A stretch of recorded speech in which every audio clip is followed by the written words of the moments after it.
What a way to open. Hello, everybody.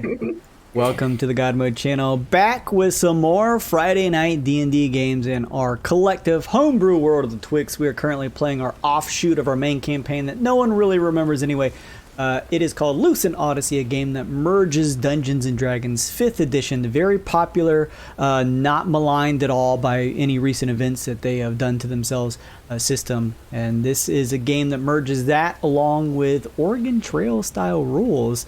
The cameras are going to be a little messed up, but that's only because Kevin should be joining us. Luke is out tonight, but Kevin should be joining us in a second, and that'll probably put everyone at least in some spot. So speaking of, by the way, I'm Jayso, the DM for tonight, and who else is joining me for tonight's TPK?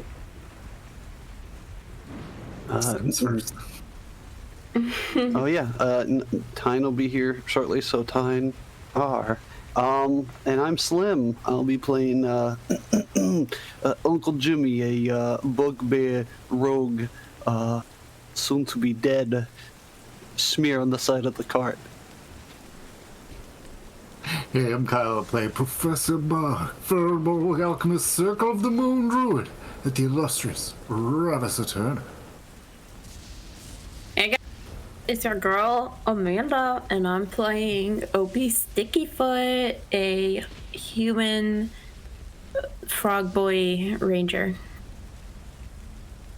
Hey everybody, I'm Nick. I'm playing Forte. He is a dwarven mechanic. He's trying to take care of the cart and all of his friends, the well-wishers, as we are currently experiencing a bad time in the swamp.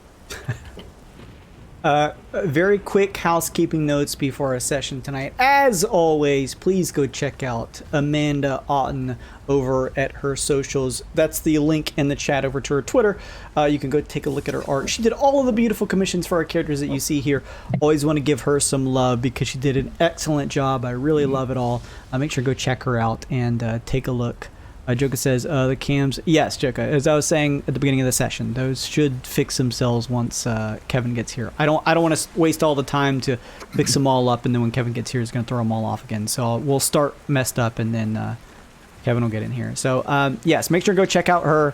Give her some support. If you're looking for commissions for yourself and you really like her art style, it's incredible. She does more than just kind of busts. Go give her some love and see if she's got some commissions open for you. We use Twitch channel points here on this channel, so you can give +1 rolls to folks. That may be beneficial in some circumstances here. You can also use your Twitch channel points to give a random player either the random elated or forlorn condition. That is basically a session-long bless or bane that will be granted to a random player. Which Joka has already done, so very cool. Parallel Knight, welcome, my friend. So yes, why don't we start? Why don't we actually just start here on the cams that I see? Let's do. Someone give me a D6 roll. We're not gonna count the 6, and then tell me what the number was.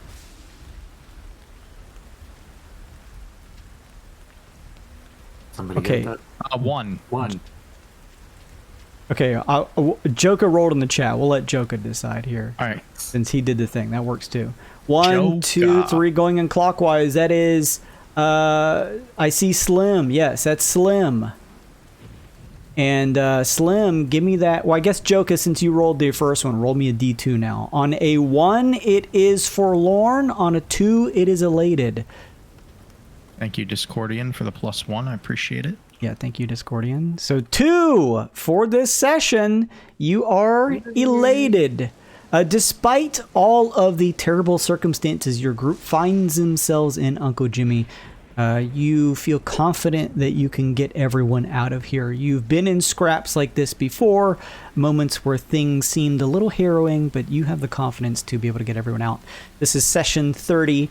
We're going to dive in just a second here. That's really it for my housekeeping, other than if you want to learn more about all of our homebrew rules for this campaign, since we add in a lot of homebrew stuff for the Oregon Trail style things, hit !rules in the chat and use that link to go see what the others are using to play our game here.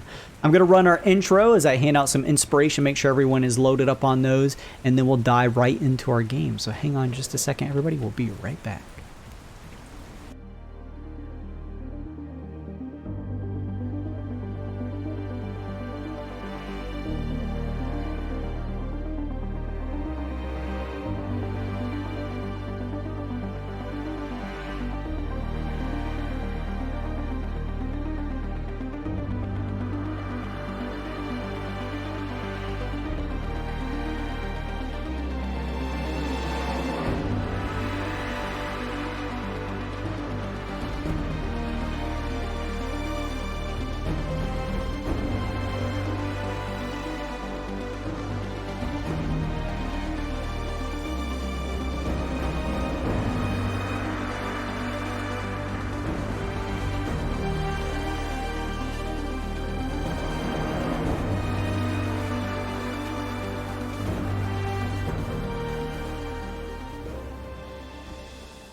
kids all day. Yeah. I had a thank you.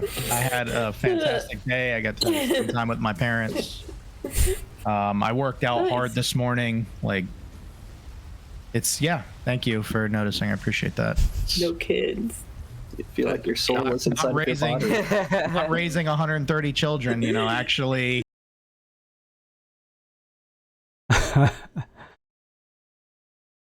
All right.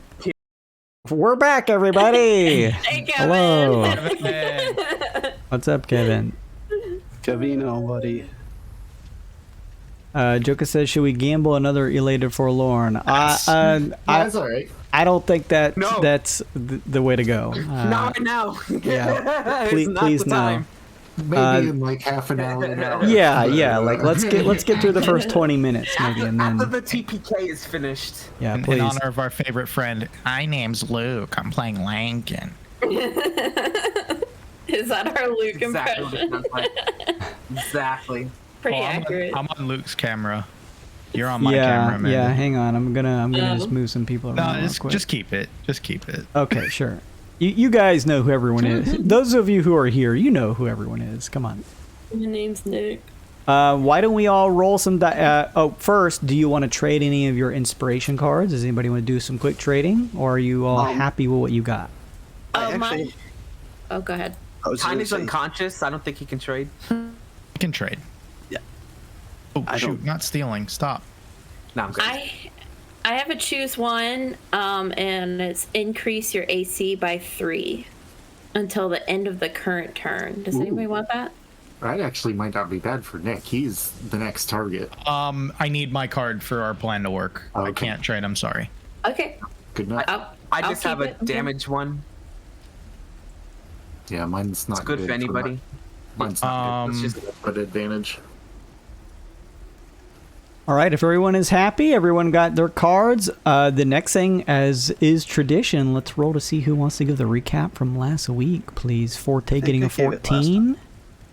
because Luke gave it last time, or the time before that, and I did it last time. Slim claiming immunity, which actually did it last time. Amanda's not means here. that is a Roll off. roll off between Forte and Tyne. Please. Oh, Can Tyne Waste. match the natty Nick 20? with that natty. Probably 20. not. Waste. No. Oh, you were so close. Yeah, I'm so close with the 19. So, to the best of your ability, Tyne, please let us know what happened last time on The Lucent Odyssey. Yeah, give that last recap for our party. So, last time we No, no. last week? I can do it if you don't remember. We made it to the Helper's Hand in the last section of the passage. The which flesh was planes. called- Yes. It was horrible. From there, now that we learned that the well in the flesh plains has been open for some time now, which will make it harder to deal with. So, we decided to work on finding the statues that who was it? Was it Cinder?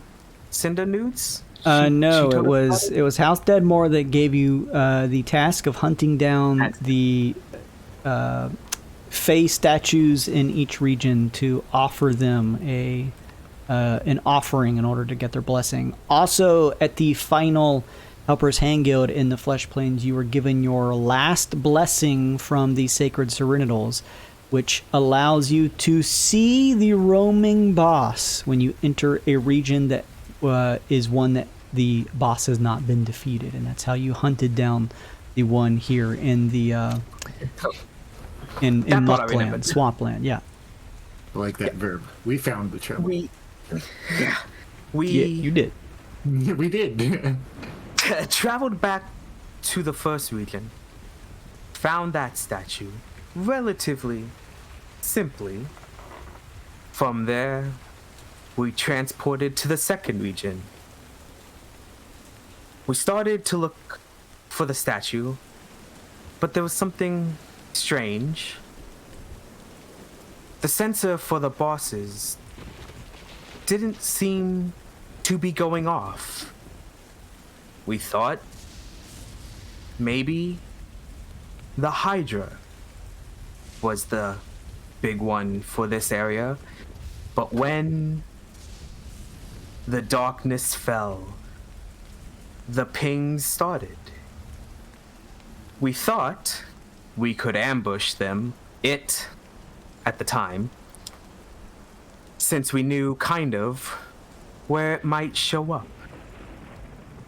But when night fell again, they were the ones to come upon us. No?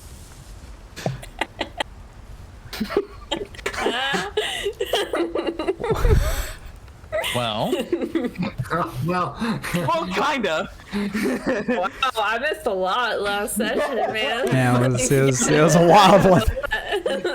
Sticky situation. to say what did happen. Oh, man. We ran into the first. What we found was a Jabberwock. And then the second descended upon us. That works better. And then everything went dark for me. That's all I remember, because I am now unconscious. All right, good recap time. Let's make sure Ty never rolls low again. All right, yes. Everyone was in a bit of a predicament, as assuming you were going to take on one boss, it turns out there were two, and they have a devastating ability, as being close by to them requires you to make a save from their constant confusing burbling that they echo out around the vicinity. So it was bad news for everyone. Here's the big question as we roll up to a new turn. Who's going to play as Lincoln? Because Lincoln is up first. anybody good with Rangers? Shit. I mean, let me pull Who's them up. who's going to jump on the landmine so that when his character dies, you're the one who is in It's control? I'll of do them? it. You know what? I was thinking about it. Maybe I should because he's my savior. So if I fuck it up, it's on me. So we have a couple other. Looks like we got a couple plus ones just before we go in. I got one, Jim got one, and Opie got one. All from Discordian. Thank you. Thank you, Discordian. Discordian, thank you. Discordian. And did we roll the elated Forlorn Joker did already? Yeah. We got a Okay. positive elated. Yes. There are Now, also three plus ones from last week that are just kind of floating for anyone who needs them. okay. Good stuff reminding us. Thank you. I appreciate that. Kevin? I was gonna say real quick, table talk. One thing, I'm at the very bottom of the order, and I'm 15 feet off the map. I can make it back to the cart. If everyone makes it back to the cart at the end, Lincoln's gonna have to be the one that makes it after you, okay. He can double dash it. He's 10 feet in the air. but I'm not dead yet. All right, just making sure. I mean, if it comes down, I know we got 2 on the top of the order before, but just comes down to it, I would not feel bad if I cannot get back with everything. Just gonna throw it out there. No. Go for it. We'll Lincoln has a assess. plus one from Discordian. Lincoln +1. So, you're free to table talk, but when you're ready, let me give you control. It will be Lincoln's turn up first. You are surrounded in a thick rain as 2 Jabberwock have descended down and are attempting to make sure this is the last thing you see, as their terrified, pearly white eyes and their burbling sounds issued forth from their mouths. What does Lincoln do? As Discordian says, good luck. Yeah. Alright. Oh, wow. allow me to talk this out for a second. So, in RP, remember House Deadmore said Lankin was built to protect us, so Yeah. Lankin's telling us to run away, then he's protecting us. Lincoln, or Bart, kind of beat glances and Lincoln says, I will wait for your death. And he holds an action to use a potion on Bark when he goes down. He moves into position, and I think that's it for Lincoln's turn. Is he really, not 'cause he doing needs the- anything else? He needs the action to use on Bark, so he can't dodge. He's not got any bonus actions that I am aware of. He had mentioned to us the earplugs. He's like, if it comes down to it, I can put them in my ear and somebody else's ears. If it's like a free action, I could just pop them in mine, the earplugs. Oh, okay, yeah. Oh, he's a fighter, isn't he? Oh, he's got action surge. Does he still have action surge? Oh, freaking Luke, please still have action surge. I feel like he burned it. Nope, he still got it. Okay, all right. Can I control Z and put him back where he was? I don't remember where he was. Oh, fuck. I think it was like here. He's here. I got it. Yeah. Okay. So Luke, he can take his action to put the beeswax in his ear. Okay. So Lincoln very quickly, reaching into his packs, this was not used all that long ago, grabs the molded earwax and just quickly runs a skeletal pinky finger, pushing them into his ear holes. The padded sound of the burbling and rainfall nearby begins to go quiet. Zephyr Strike is a bonus to cast. Oh my god. Lincoln's a goddamn, he can do it. Okay. He uses his movement to draw. Oh, alright. Okay. I think do this. Lincoln can move. What is his speed? 35, and he's flying, so I think he's got a little boost. He can move there. Okay. Lincoln uses his movement to hopefully, because I think the Jabberwock is after Lincoln next. But we ain't got nothing to say about how that works. Can he attack with a bonus action? Somehow? To draw its ire? Remember, they're just like You can make tunneling. an intimidation check along with an attack roll, sure. Okay. Hold on, You can try it. It's D&D. What do you think about this? Okay, so It's a game with like the best rules. You don't want to just get on the cart and hold a dodge. No, because he's got to pick up Bark. Nobody else can. I can with a bonus action heal, so I think you're going to need it for you. You're up against 3 attacks. I've got dodge. I think we'd be, Lincoln can do this. I just got to think it backwards. Okay, so he can Zephyr Strike with bonus action, pick up Bark with an action on his turn. So he can use his... Okay, so he can use his action surge now. Because he'll have double movement with Zephyr Strike. Is that right? Or is it like just a bonus, flat bonus? I think it's extra. It's not double. Let's look. D&D Beyond allows you to research skills. He can also Misty Step, which is the same action economy. Yeah, okay, doesn't matter. He can do one of those 2 things with his bonus action to get to Bark and pick him up with the action. So Zephyr is 30 extra. 30 extra. Okay, so Zephyr Strike's the better option. Okay. So use this once before the spell ends. You can give yourself advantage on 1 weapon attack roll on your turn. Until the end of that turn. Oh, fuck.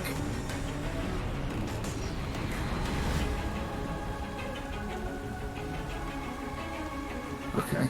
It's been a week, so I will say your characters would know this. There is a constant burbling sound coming from the Jabberwocks, but you all know that the nasty side effects of hearing them come into play at the beginning of their turns. So, you may have remembered that. Just information that I'm trying to help out with what your characters are. Yeah. It's driving us nuts. It's like nails on chalkboard. Yeah, TLDR, bad news on their turn. On their turn. Lincoln's good. He's stuffed up. To activate the harmonic emitter to teleport you, if that is your plan, only one person needs to be conscious to activate it. Everyone else who is touching the cart, conscious or not, gets teleported along with it.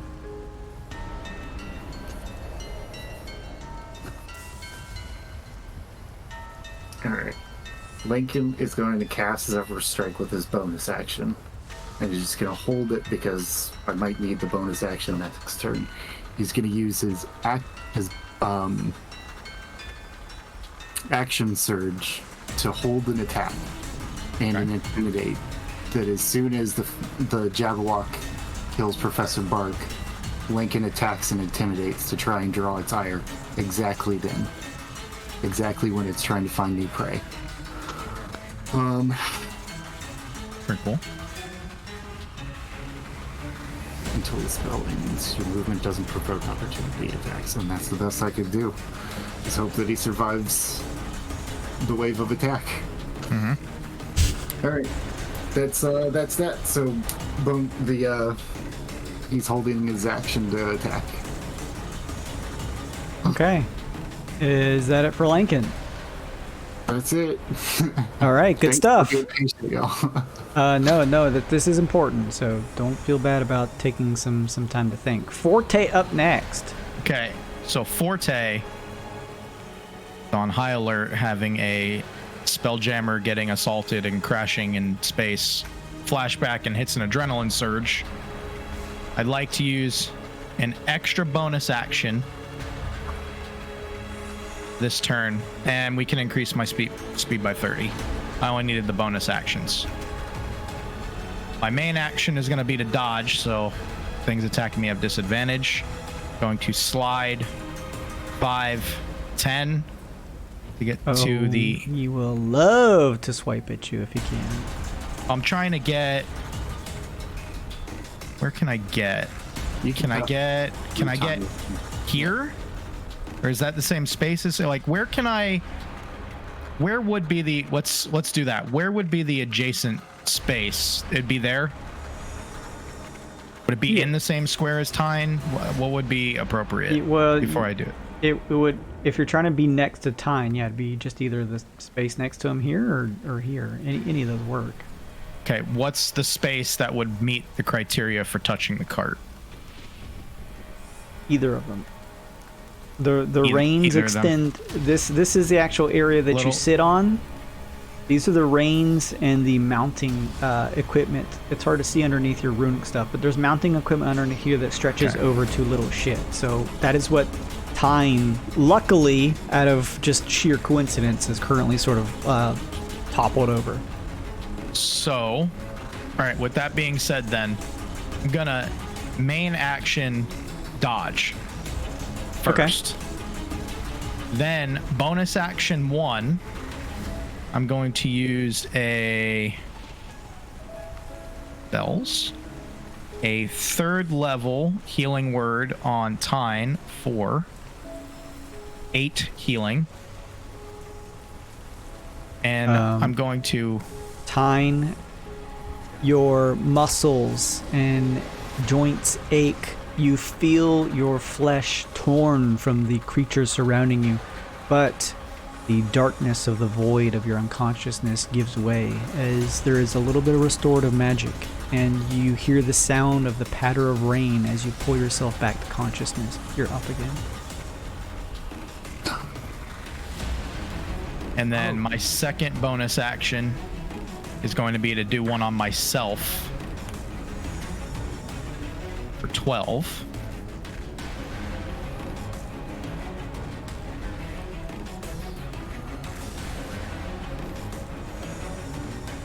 then I'm going to get adjacent to Tyne.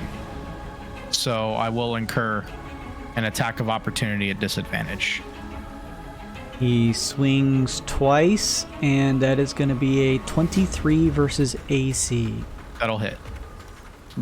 Sorry, before you deal this out, could you not stand here and be next to it the whole time? Because you can move through ally spaces. Even if you have to use like difficult terrain, you probably have enough movement. If that's a spot, I'd rather move there then, yeah. If you move there, which is possible, then you don't incur the attack of opportunity. That's correct. Yeah. Okay. All right. Yeah, that's a And does thing. your runic thing stay with you? Is that It's centered on me, yes. okay? So So then it begins to shift along. I don't know if there's like a pin it to me or something, whatever makes it easier for you. Nah, I just move with you. That's all my abilities. Tyne is now awake.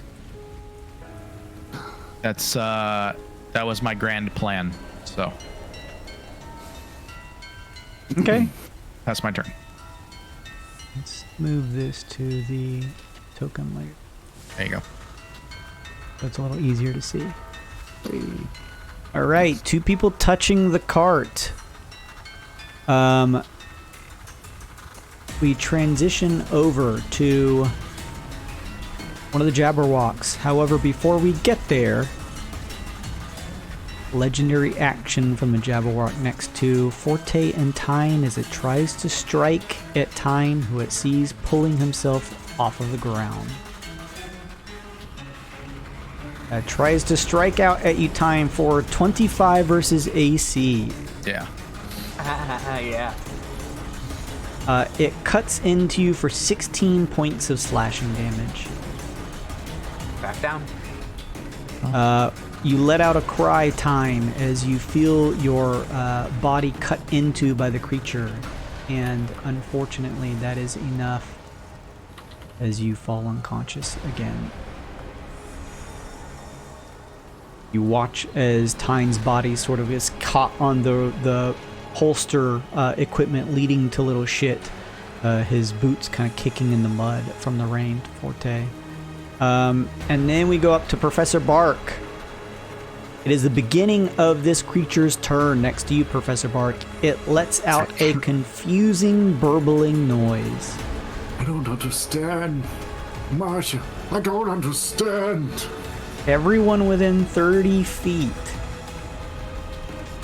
That is everyone except for Uncle Jimmy.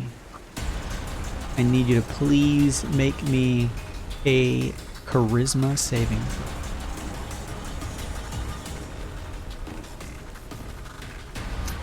I'll +1 it for 19. Oh, I need a card for Lincoln. I think I have to advantage this. My charisma Yeah. is -1. Good idea to charisma it. Or inspiration card, Kyle? Yeah, thank you. Okay, yeah. Hey, There you go. a nat 20 for 19. Okay. You're all right, Opie. Nice. Oof. Forte, 18 is your total. I'm gonna add a +1 to get the 19. You are safe. Thank you, Discordian, once again. Some clutch stuff here. you, Let's Mother. see. Professor Bark, 15, and then 16 for Lincoln. Lincoln 16, Professor Bark 12. Okay. And then Uncle Jimmy's out of the range. So, Okay. Lincoln. As a matter of fact, Lincoln, you don't hear the burbling because of the earplugs. Ah, shit, that's right. I need to use that +1. I'm gonna put his +1 back. No, I used it. I'm an idiot. Professor Bark, you do hear the sound of the burbling as it begins to overtake Marsha, everything here. You can't take reactions until the start of your next turn, and on your next turn, you will have to make a die to see what you do. But first, the Jabberwock stares down with you. Two milky white eyes just stare down at you as it opens its chittering maw and tries to strike Not you the with chittering maw. 2 rending claws coming your way. You don't want the chittering maw. 24 versus AC. Dead. It strikes into you, cutting you, and you fall, looking around, looking at your compatriots, feeling the rain pelt you, the darkness surrounding you just at the periphery as the darkness begins to encapsulate everything you see. As the last thing you hear is the splash of the mud as you fall down unconscious. Disadvantage. Lincoln's scorching rays go off. Ah! And how does scorching rays work? I wish I did. It's like multiple chart. I'll post it. Hang on. Multiple attacks, all ranged attacks, or ranged spell attacks. That's the circlet of blasting. Yeah. I started Wait, blasting. 3. Okay, so 2 more.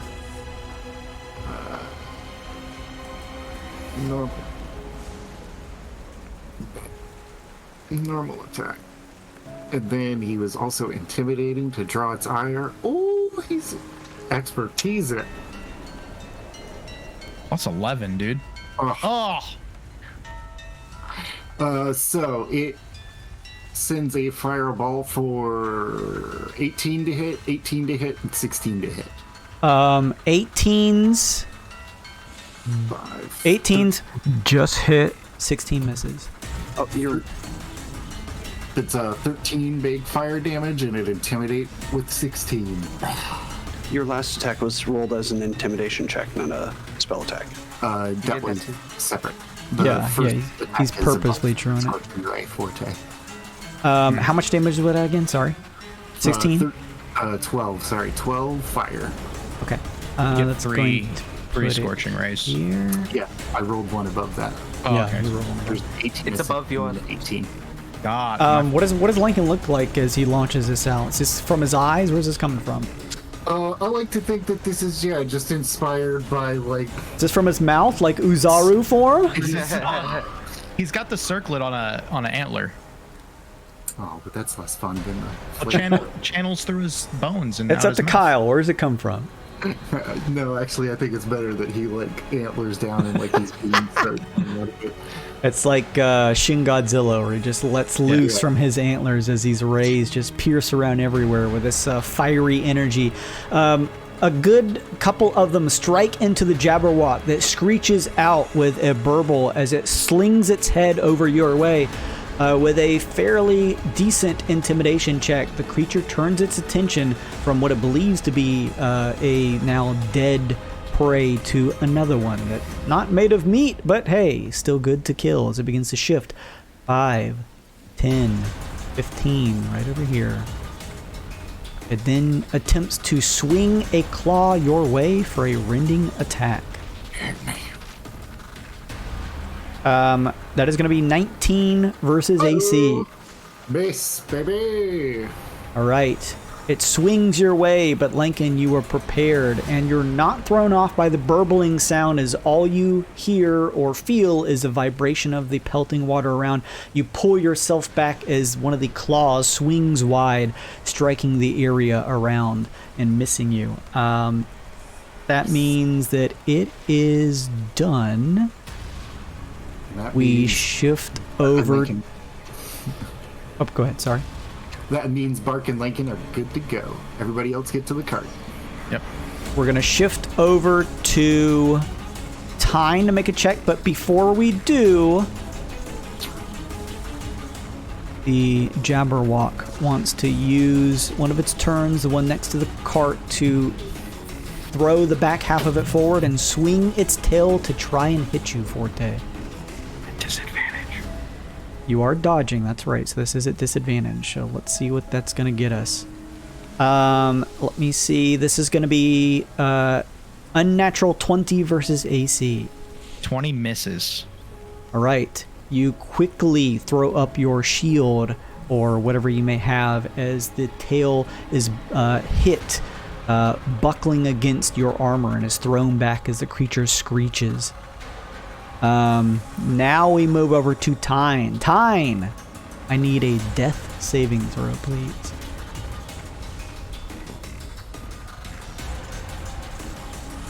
Gotta love a big 4. Tyne, that is one failed death saving throw. Sorry, buddy. We'll put a 1 on here. Bad news. Don't get to 3. Not get to 3. All right. Tyne done. We're going to shift over here. Before we move to the Jabberwock down below, the one that is next to Lincoln is going to use one of its turns to throw another rending attack towards Lincoln using a legendary action. Okay. That is going to be a natural 20 at 30 versus AC. Oh. Crits bad times. That one crits. Yes. Okay, that crits. He's at full HP though. He should be. Okay. I'm gonna pop my sentence there.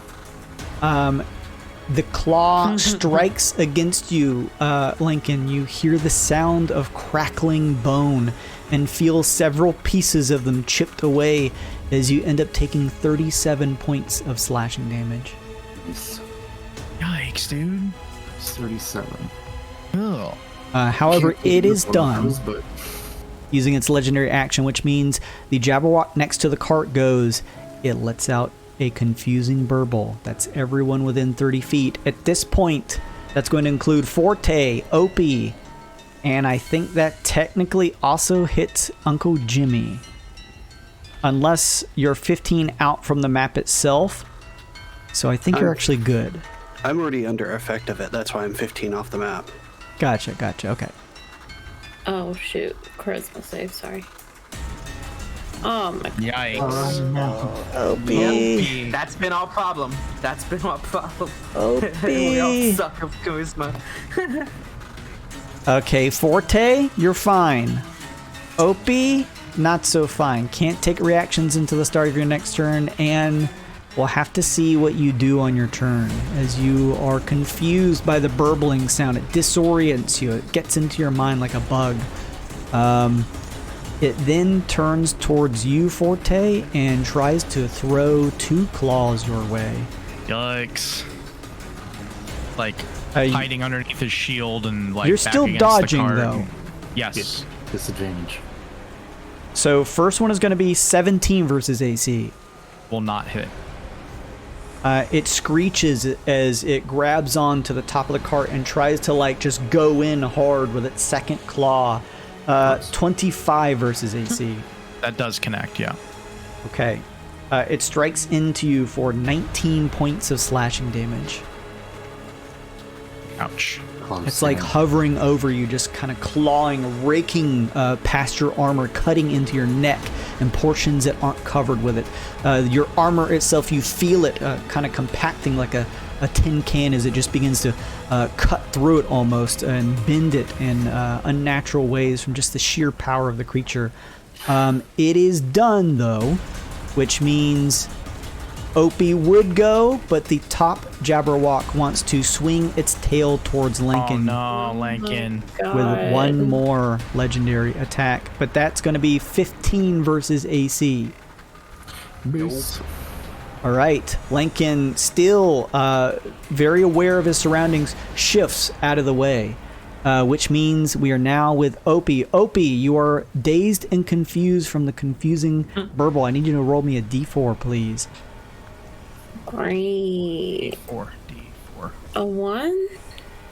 Is that the worst? Opie, it's hard to focus, so you use your turn to just try and shake this off. Unfortunately, your turn is wasted. Ugh. Well, At least nothing else happened. I didn't want to play anyways.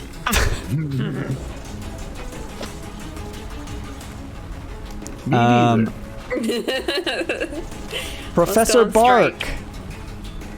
I need a death saving throw, please. Professor saves. All right, that is one. Oh, there you go. Thank you. That is one successful save. Professor Bark, your body stirs just a bit. All right. Uncle Jimmy. You begin to shake your head back and forth, feeling the pelt of the rain. You look back. Your friends are further away from you now. Something infected your mind. The burbling sounds coming from the creature made you run this way. You need to get to them, and you need to try and get out of here. It is your turn. So I'm not under the effects anymore. Correct. Okay, so let's see, 15, 5, 10, 15, 30, 35, 40, 45, 55, 60. All right, so if I use my action to dash, which I can use that as a bonus action as a rogue, and use my long, disgusting, noodly bugbear arms, I can reach over and grab Opie. Yes. And with the height, and then pull Opie, and then grab just a little guy and run back to the cart with just enough movement. So that's... The action economy is, it's an action to grab. Yep. And your movement doubles when you're carrying somebody. I can still get there. So Uncle Jimmy, seeing that some of the others are also affected by this, you quickly just turn on your heels and just full force run very quickly towards Opie, realizing that if you can just get everyone to the cart, you can get out of there. I assume Opie's light enough. I mean, I'm not the strongest, but... Sure, yeah. Opie's flying with bugs, by the way, so... Oh, yeah. Yeah, I do have reach. Yeah, it's within your reach. It's 10, but if the bugs are making Opie float, technically Opie would be lighter, and you could just it's like a balloon at this point. Yeah, pretty much. It's like that little frog balloon from Shrek. I just grab the balloon and run back. Grab Opie by the ankle. Your movement cost is still double. Yeah. Yep. Regardless. I got 60, so that's 25, 30, 35, 40. So I have 20 feet of movement left. You hear Lincoln shout, "Get to the inside of the cart." I'm getting to the chopper. Specifically, he's saying save as much of the prime real estate, the stuff that's close to barking him. Yeah. Oh, yeah, So get as deep into the cart as you can go with the movement you have left. I would, Jason, I would be safe just moving to the side. We would still be touching it. I don't have to crawl inside, or I could jump in through the side. Even if you're adjacent, literally just placing a pinky on it is enough to activate the magic. Whatever's touching it, when you activate the harmonic emitter, you'll teleport with it. Free action, lick Opie's hand and stick it to the side of the cart.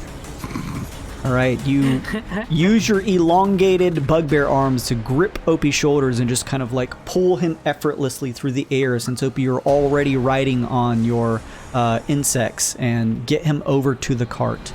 Good stuff. Anything else, Uncle Jimmy? I say a prayer to the the Hunt Lord and end my turn. All right. We roll back up to A cot. Lincoln. You are up. So, for the dramatic end, the last time that this guy attacked, Lincoln kind of crumples with the attack. He uses his bonus action to Misty Step down to Bark, grab onto him, use his Zephyr Strike to get 30 feet of bonus movement, and move 1, 2, 3, 4, 5, 6. That's game, ladies and gentlemen. Lincoln, would that be an attack of opportunity from the creature? Nope.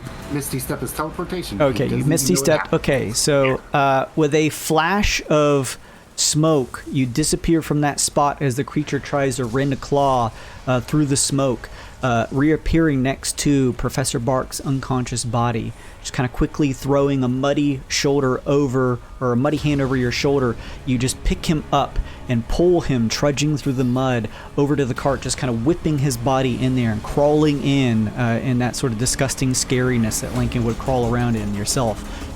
You hear the Jabberwock that was up above next to you turn, realizing what's happened, and screeches as you see the other one trying to barrel down on a Forte who's just holding out, and you slap your hand on the harmonic emitter and with a flash of light, everyone disappears from this area. Kyle, thank you.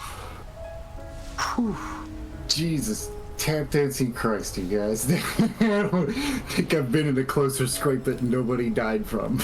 Yeah. Bubble and Hearth. Bubble Hearth, dude. Holy Something shit. I hated has finally saved me.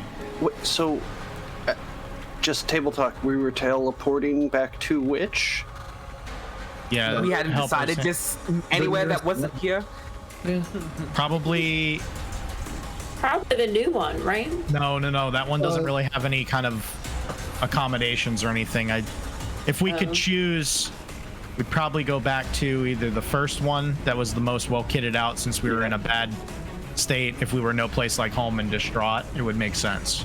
Lincoln thinks of one randomly, and that is the area in the fourth zone, the rocky one.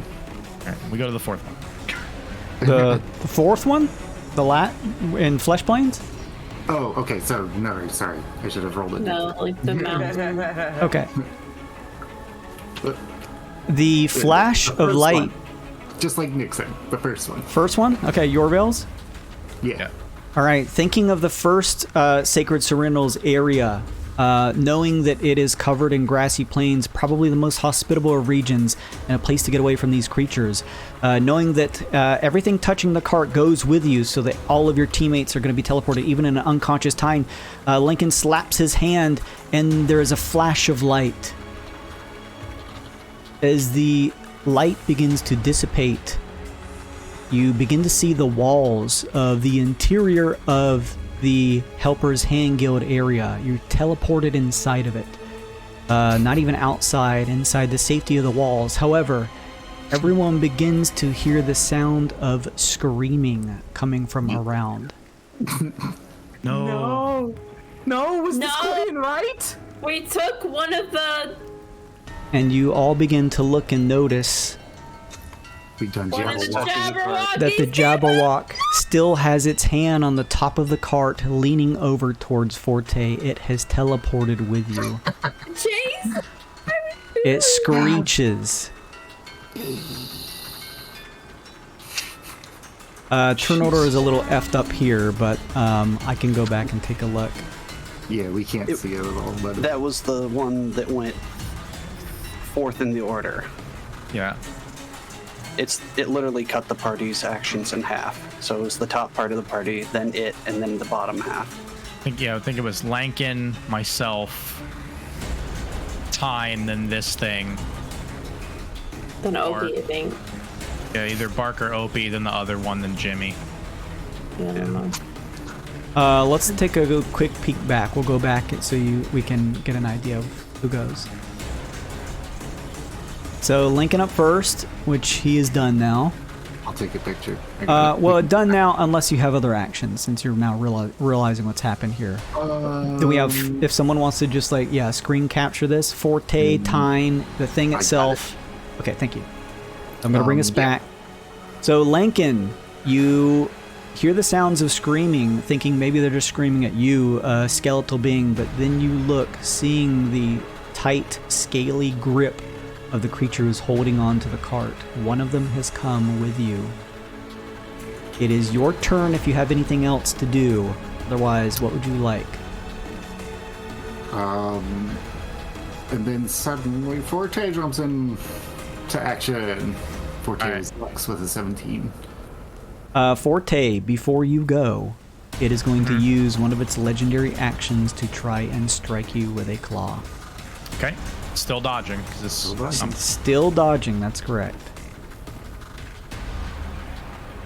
Okay, that will miss as its hand catches the cart top.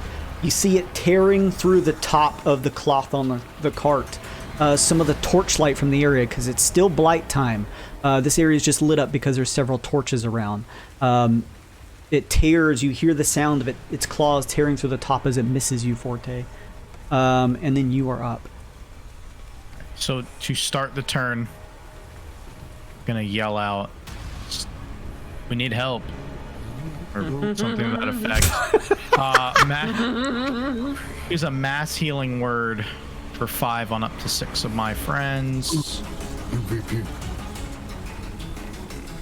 So friend 1, friend 2, friend 3, friend 4, friend 5, and friend 6 all gain 5 HP.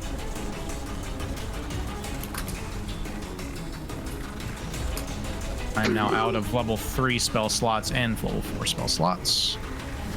Bark is up, Tyne is up. Is your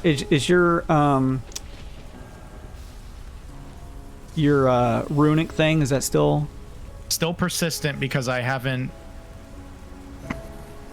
I haven't been hit. okay? But does it move with you? It does move. It's centered on me, yeah. So let me grab that. Weren't real you quick. hit recently, actually? Yeah, okay. So yeah, safe. So yeah, it stays with me. Let me grab in that action, real quick and I'll move it over here.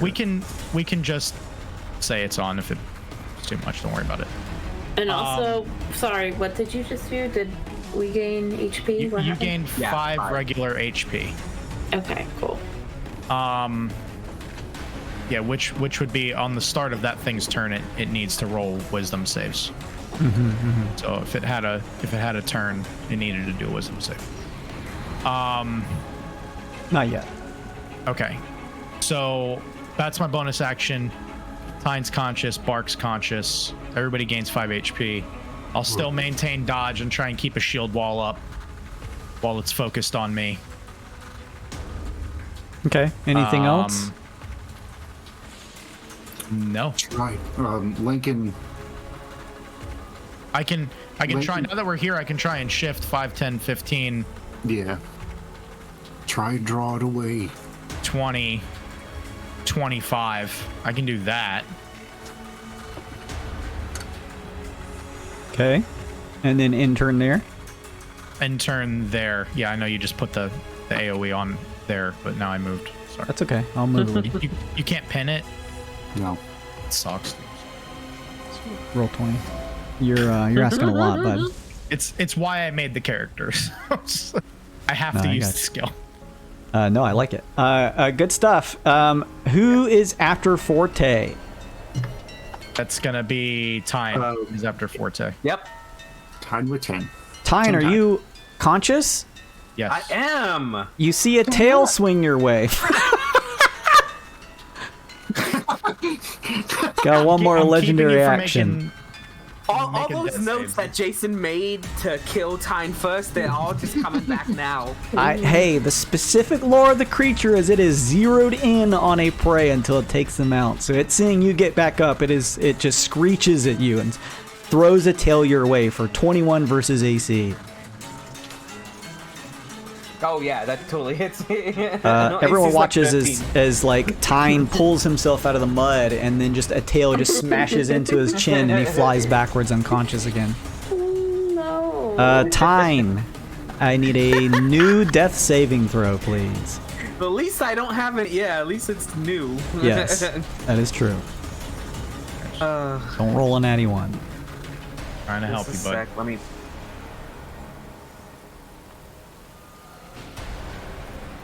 There you go. Love to see Okay, it. that's a success. Much better. We'll do much that better as a than last green time. one, like Kyle did. All right, good stuff. After Tyne, who is up next? Nobody important. It's the thing's turn, but it's got to make a Got to make a whiz Let me save whiz. first.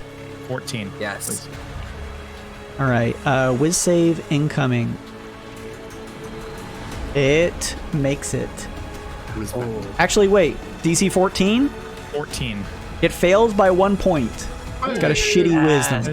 That is an 18 radiant damage. All right. damage?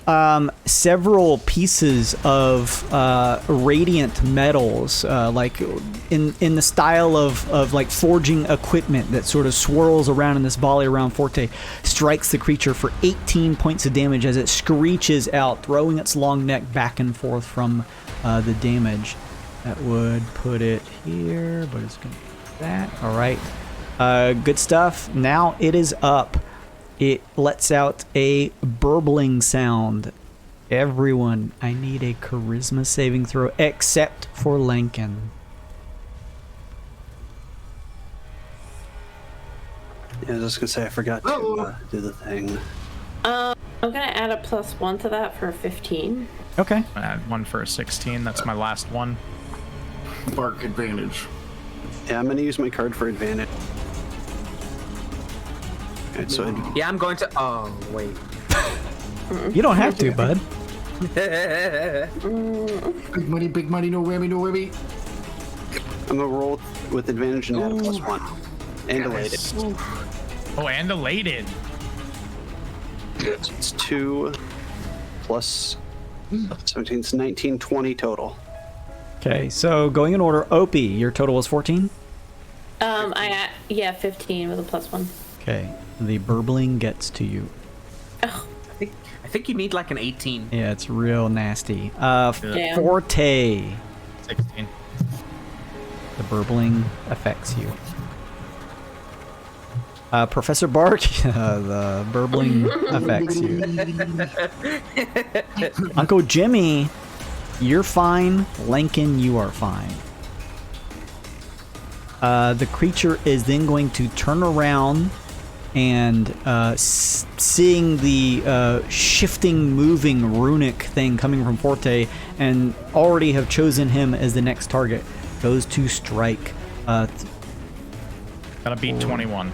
Or Does match it? 21. It's in the daylight now. Isn't it? No, this is still blight time. This area is just lit because of the torchlight around.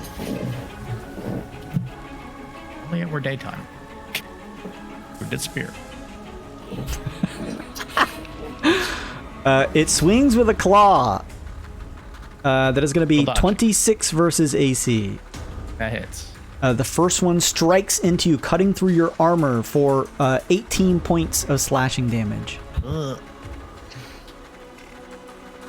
Second one is likely going to miss at a 14 versus AC.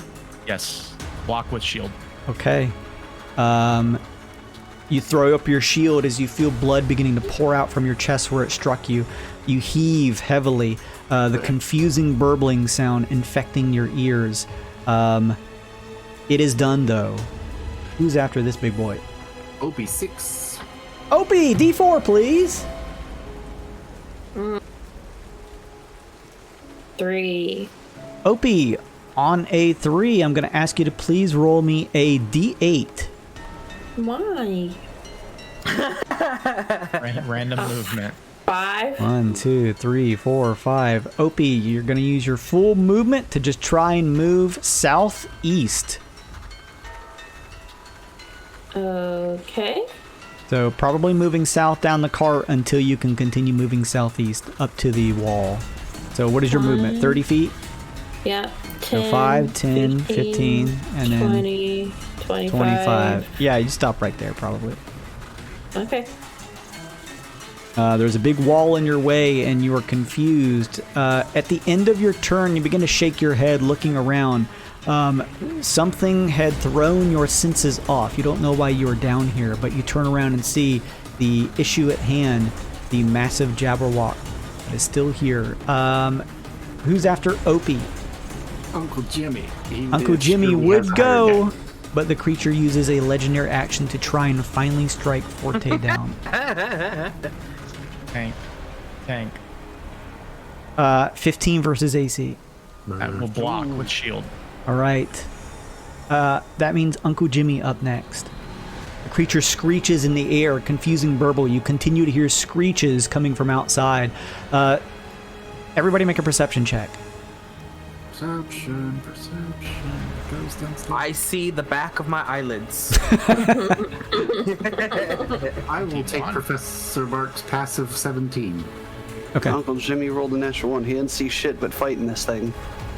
Through the confusing babble, Forte, and along with you, Professor Bark, you hear some of the others yell, "Grab the guards!" Bark And then Uncle Jimmy up next. Uncle Jimmy at the top of his lungs is going to join them and say, "Fight if you can, run if you can't." Just as loud as he can. And then turn the corner and take a few shots at this thing. Let's see.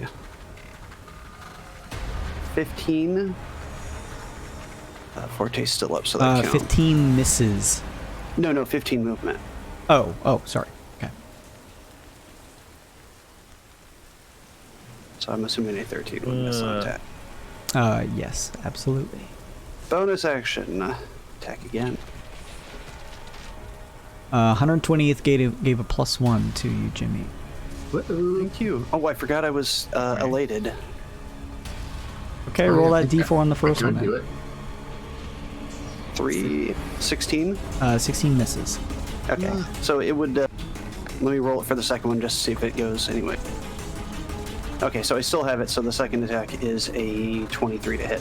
That one totally hits.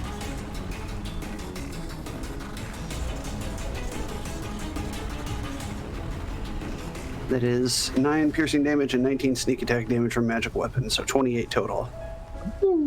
All right. You fire off a shot from your crossbow. You watch as the bolt sinks into the creature's neck, and actually a bit of it sort of pierces out the back. A dark black-red blood spills out as the creature screeches around, pulling its view over to you for just a second as you deal a total of 28 damage. That's a lot of damage. That's a lot of damage. I'm going to use the last bit of my movement to step back in case it wants to attack me next and draw it away from the party. So 15 feet of movement. Gonna move over there under the tree just a little bit. And that's my turn.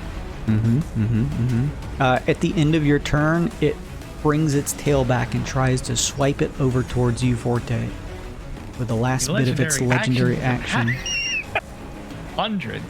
24 versus AC. That will connect. Okay. The tail smashes into you, but the tail not as deadly necessarily as the sharp claws at its front end. You take 8 points of bludgeoning damage. I have 1 HP. Fuck yes. That's enough to win. You Now, grab roll the that tail concentration. or throw your shield against the tail. You feel your boots like pushing against the gravel and dirt underneath you as it smashes into you. You grit your teeth. You can feel blood pooling in your nostrils. You feel it pulling from your chest, but you still stand. Who's after Uncle Jimmy? Is that Professor Bark? Top of the round. Now, Is it- Bark's got to go, and then Professor Bark and then top of the round? Correct. Okay, so Professor Bark, I need a D4, please. D4. Oh. 3. D8, please. as long as it's not toward it, you're good. 2. Okay, you are running due north as far as your legs can take you. Yes. Way, run. 1, 2, 3, 4, 5, 6, 7. Oh. 1, 2, 3, 4, 5, 6.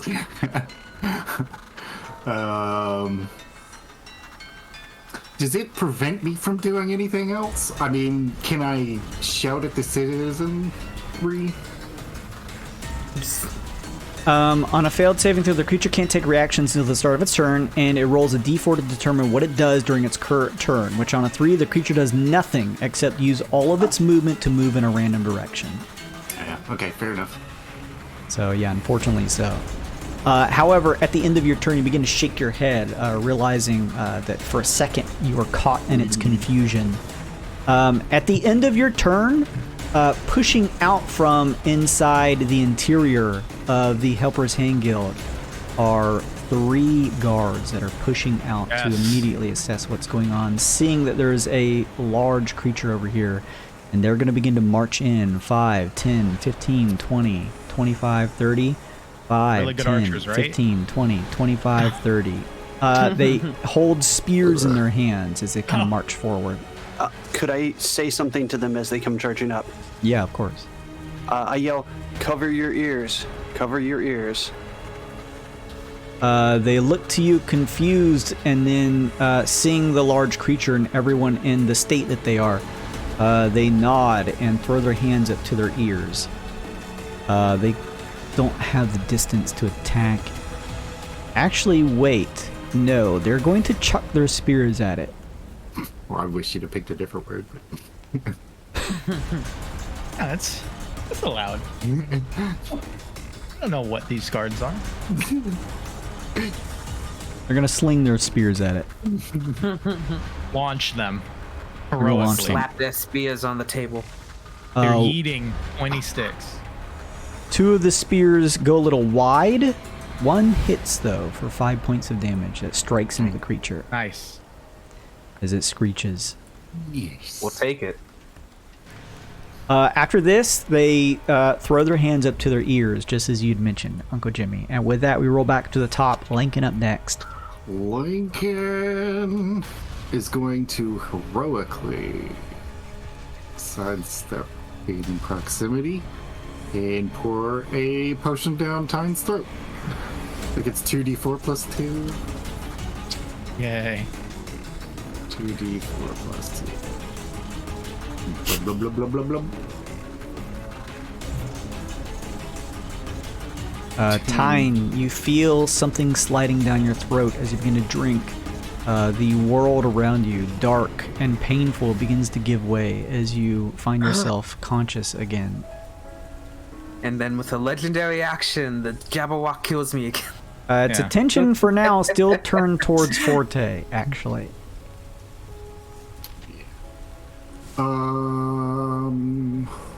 Let me just check his bonus actions. I don't think we got nothing else.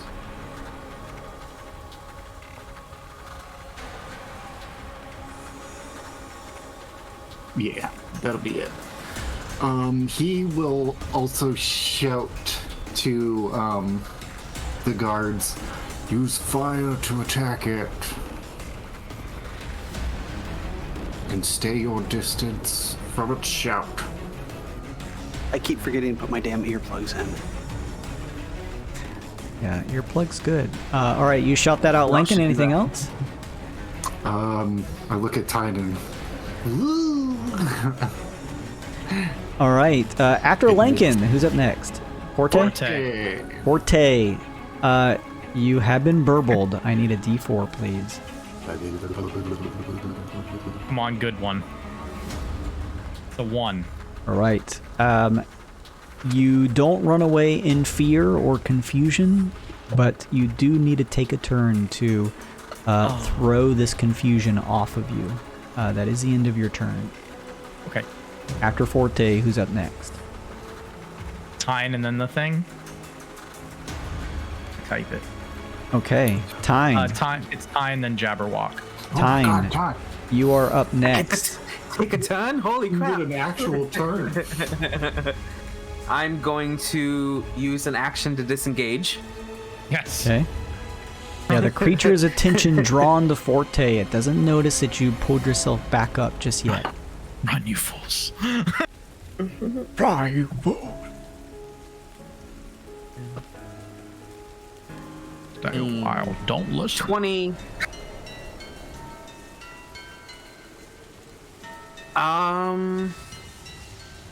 Sure. Alright, so then this is done.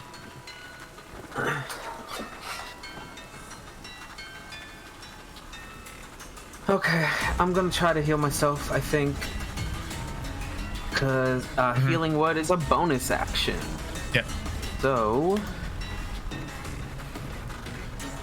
Nice. 16 healing for self. Nice, dude. And I'll end my turn. Is that as far as you can move? Actually, no, what I move? 5, 10, 15, 20, Yeah, you can move 20 so far. 25, 30. There you go. I don't like this thing. It's a terrible thing. Now I'll end my turn. All right, good stuff, Tyne. After you are done, that means the creature up next. Everyone within 30 feet. Outside of Lincoln and the guards who are slapping their hands over their ears. Oh. Give me that roll, please. I'm like right at 3 feet. Oh, Pete, no. You know, when I was running away, I had 5 feet of movement left. I Okay, couldn't move. that's fine. Yes, sure. We'll give you that. Why didn't you? Because I didn't think about the radius. Look Got it. Gotta games it. I suppose this is your first exposure. That's fair. Forte, you are burbled. Professor Bark, try as you might, you are burbled. They Charisma has severe saves. CTE at this Nasty. point, just like his controller.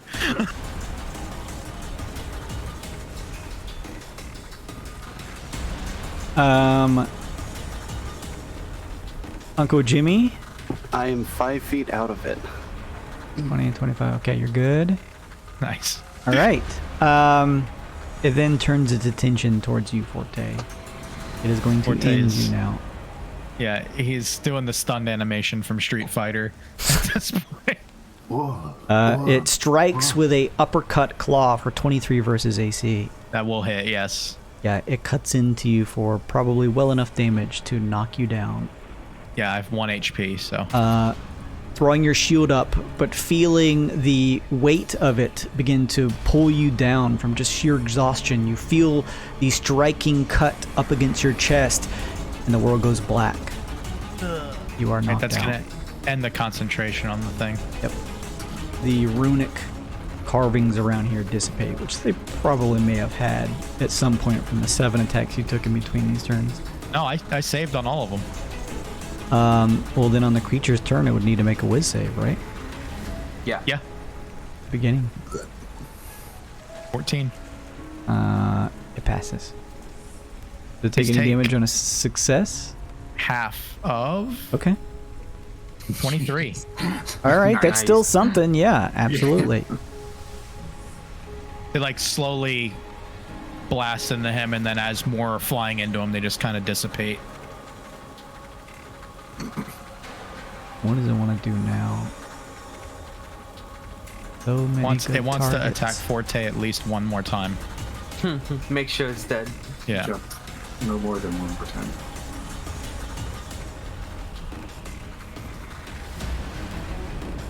It I feel like it turns wants to go after the guard that threw the spear.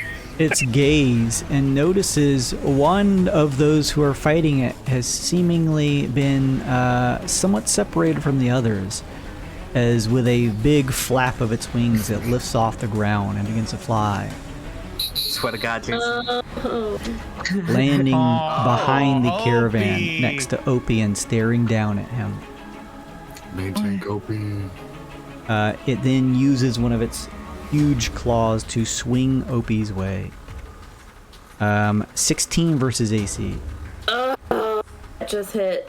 All right, Opie, you feel a terrible slashing sound as it cuts through your chest and shoulder. You take 19 points of slashing damage. Fine.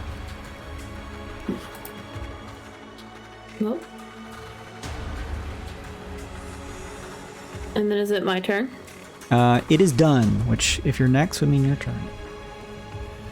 It is. Yeah, Opie, then Bark, then Jimmy.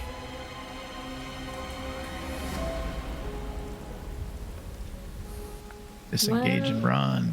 Shit. Yeah, I think that's my only. Could you fly over the Option. wall? Not without getting attacked, anyways. Yeah, I'm just gonna just. Even with a disengage? I mean, I might as well just go back over to y'all. No, spread out. Jesus Christ. As bad as it is for you, it's actually great for the party right now. Yeah, how tall is the wall if you're flying 10 feet in the air? Wall's 20 feet up. Too tall. I don't know where else to run. West, maybe? I guess I can run over here. God, I can't even go that far. Okay, he's gonna disengage and run. Right there.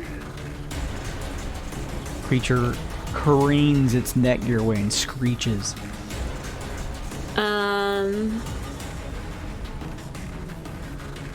Crappy thing is that, like, I just really don't have any bonus actions, so that's pretty much it. I guess I'll cast Hunter's Mark on it. Might as well. Okay. It is marked.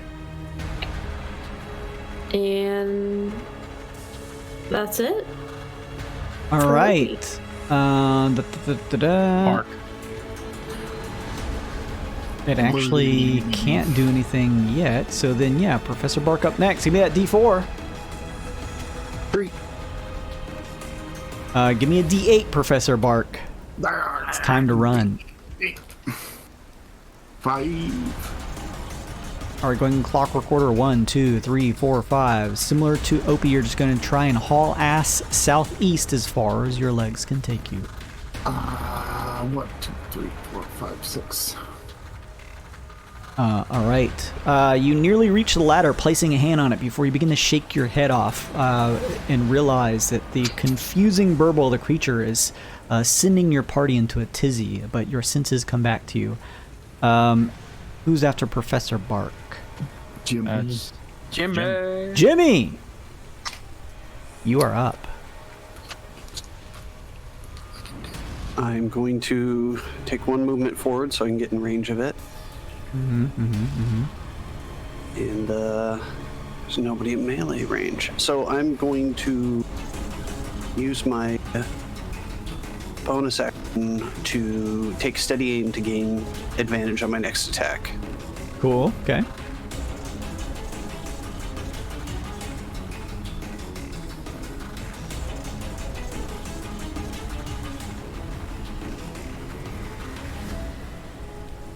That's dual 18s. That's 26, and just roll to see if it goes or not. Still keep it. So that's a 29 to hit. Yeah, 29 is gonna hit, I think. That is 8 piercing, 12 sneak attack, 20 damage total, magical. Okay, hang on just a second. 20 damage total? Yes. All right.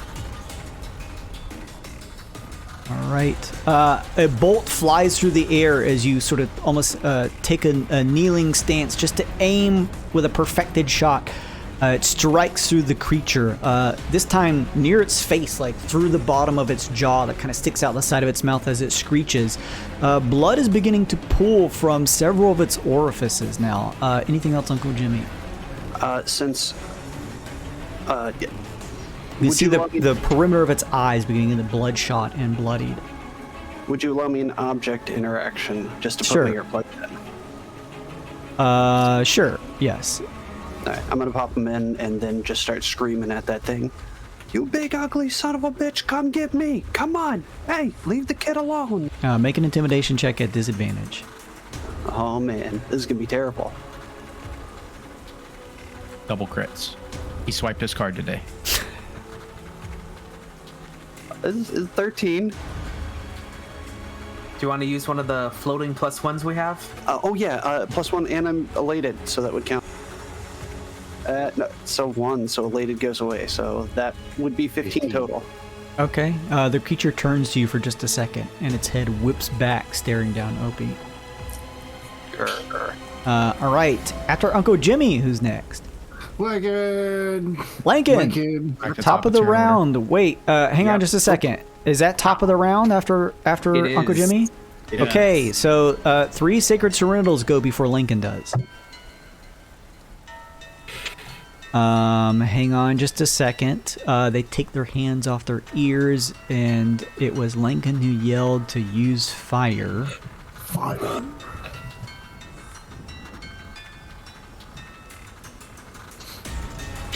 Oh yeah. Can we say that I put my earwax in on my turn? Is that a free action or bonus action? I forget. It's a free action. Yeah, we'll say you can put it in, yes. Okay. 5, 10, 15, 20, 25, 30. Okay, they move shifting here, and all 3 of them are going to make public rolls. That hits. That's a crit. That is another crit. Holy shit. Love the shit. Guards are gonna snipe the kill and the EXP and everything. As all three of them, taking your word for it, use their Sacred Serenal magic to cast a whole bunch of Produce Flame on top of the creature. With all three of them hitting, everyone watches as just this crackling burst of fire just compounds on top of the creature as it screeches. It's going to take a fair amount of damage. So that's going to be 5d8 total because of the crits. Ooh, wall of fire. Pretty much. Ooh. All three of them coming together, they place their hands on top of one another, and everyone watches as this immolating blast of fire erupts around the creature. It screeches. You see its form just lit up with the darkness of the void behind it at this blight time. As its wings are thrown out, you see the flames lighting it up. All you can see is the silhouette of the creature as its neck just sort of shifts back and forth like a snake, as you hear the burbling sound screech out, and then the creature slumps over, dead. Finally. We did it! I grab the guards and say, quick, that thing was healing up. Let's verify it's dead, and try to lead them over to keep I guess check it, make sure it's not gonna get back up. Keep stabbing it. Stab the shit out of it again. I like to think that you're saying it a little extra loud because you got the earwax in your. We have to go now. We gotta kill this thing. It might get up. Okay. We hear you! One of the Serenitals yells as a couple more guards come over and they begin to quickly shift over. One of them kind of coming over to you, Opie, and says, "Are you alright, little boy?" I healed Forte for 8. Oh, nice. I'm fine, but I think my friends need help. Yeah, turning the corner around little shit, you see one of the guardsmen dressed in the Serenital gear, but with some armor underneath his typical robe and hood, as he turns and says, "Is everyone okay? Have you pulled yourselves to your feet?" Yeah. Lincoln. I can't decide if Lincoln would do this. We seem to have survived, Lincoln says. Professor Barks helping Forte to his feet. Very well. We're going to verify that the creature has been downed. Afterwards, we would strongly suggest you and everyone else pile inside of the Helper's Hand Guild here, so you can receive healing and rest. What happened back there, by the way? Along those lines, Burke makes a Nature 15 check. Are these a mating pair of Jabberwocks? Do I know enough about them to understand that? With a 14, 19 all day. 19, Professor Bark, you get the sense that they are actually not. In fact, this may be, or no, I take that back. They may actually be, because in most cases the Jabberwock are solitary creatures. So you're not exactly sure what the reason may be, other than they may be a pair, maybe a breeding pair. You're not sure, but yeah, this is an unusual thing to see two of them together. But one of them is no more, from what it looks like. Professor Burke says to the guard, destroy every last bit of that thing and prepare the walls for another one to come. I don't think it's likely, but it could be. You need to be prepared. Destroy the evidence so it has nothing to search for. Be ready for an incoming second. Chili would like to sleight of hand a tooth for him and Lincoln. Okay. The guard listens intently, Professor Park, before nodding and running back over quickly, and begins to explain to the other guardsmen that right now the rain still, even in this region, is still kind of pelting down over here too. It's still blight time, so there's like torchlight and stuff around and giving it light that are out of the rain. But the guardsman comes over and begins yelling for the men to pull out their scalping weapons, because they're going to they can't burn it, but they're going to cut this thing into pieces, several pieces. I'd aid them if I could. Sure, yeah, they're not like going to stop you as they begin to kind of brandish blades and just begin to quickly come in. Unsure if this thing may get back up at some point, or from what it sounds like from Professor Bark, the other one may be able to intently follow the corpse. So they want to get this thing broken down and disposed of as quickly as possible as they begin to just kind of like work under the scales and begin to cut the thing apart. I know it sounds crazy, but... Since Lincoln's not here, could I take a survival check just to try and rip out either a bone or a tooth just for him? Sure, yes.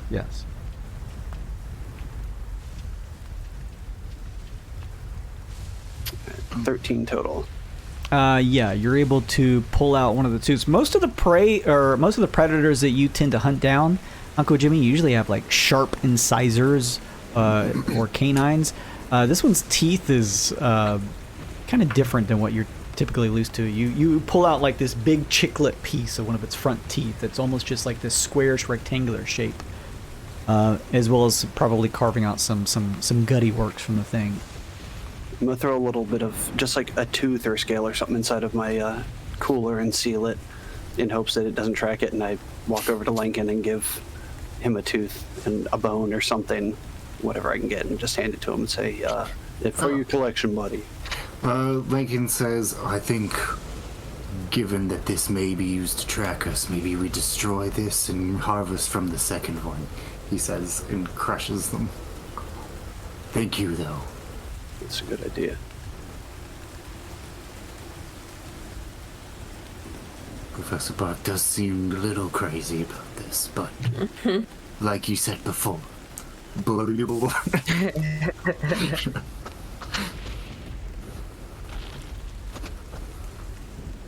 Right. What's everyone else doing as the guards are kind of cutting into it? You see some of the other guards too, sort of like moving around the area and getting everyone else indoors out of the rain and things happening here.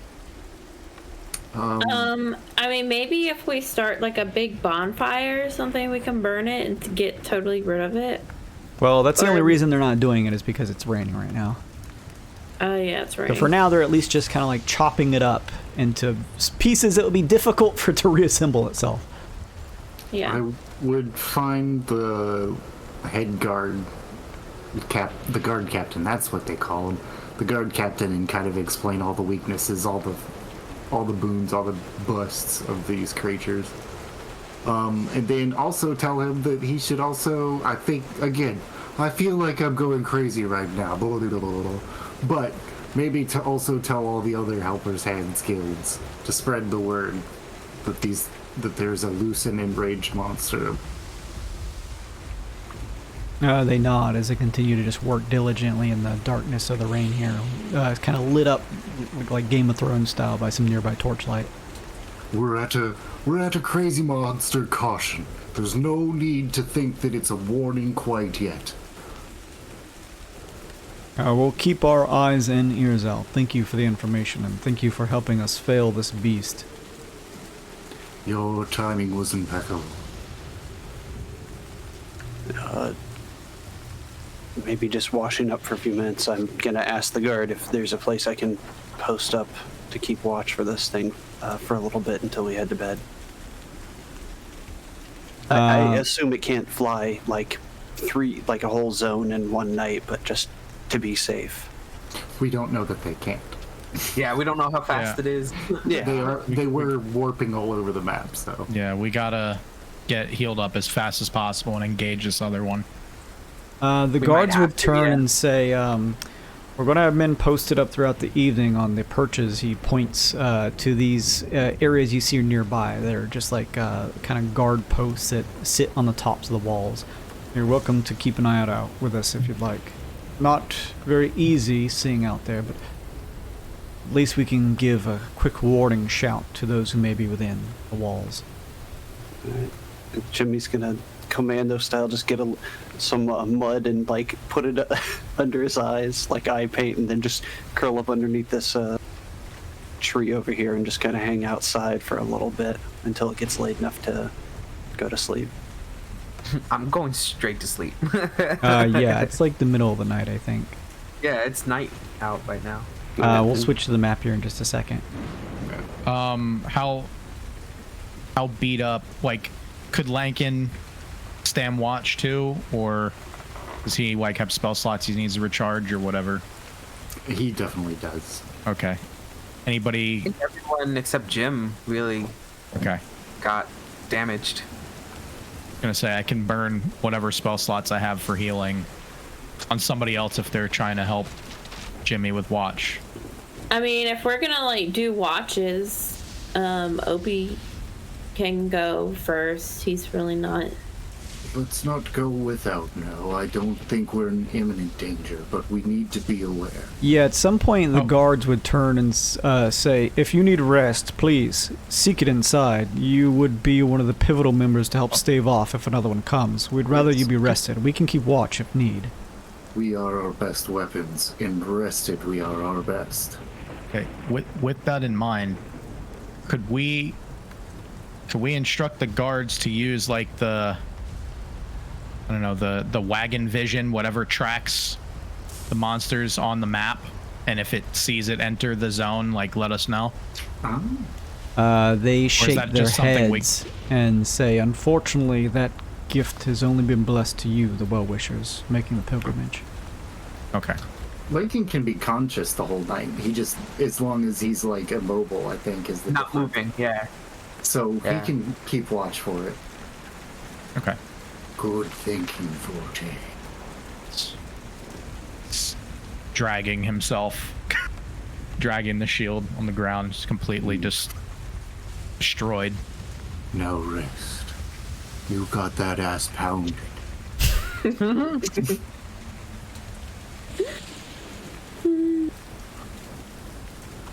All right, so we long rest.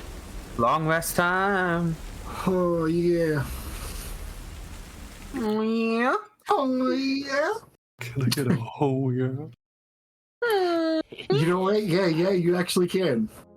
You guys, we survived 2 Javelocks when everybody was stunned at one point.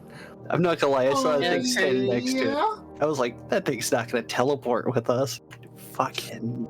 I'm glad it did. That made it more exciting. Oh yeah, now we can Yeah. we can That hunt was this other pretty. Yeah, now that there's just one, we might be able to take, and we know to put our earplugs in yeah. ahead of time. We're gonna Oh. raffle stomp this fucking thing. We Yeah. have to go after it or it's gonna kill stuff because it almost killed us. It's gonna kill all these NPCs all over the map. So we have to try and get it down as fast as possible. At the very least, we've only made it angry in its own region. And that- Knowledge checks are free if people want to do that stuff. For what?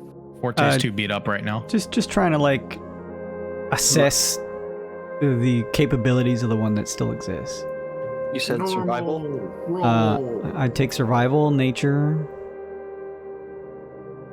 I'll use my +1 and party floating +1. Oh no, I can't do that. Whoa. That's Jim! Uncle Jimmy. 20 with 29.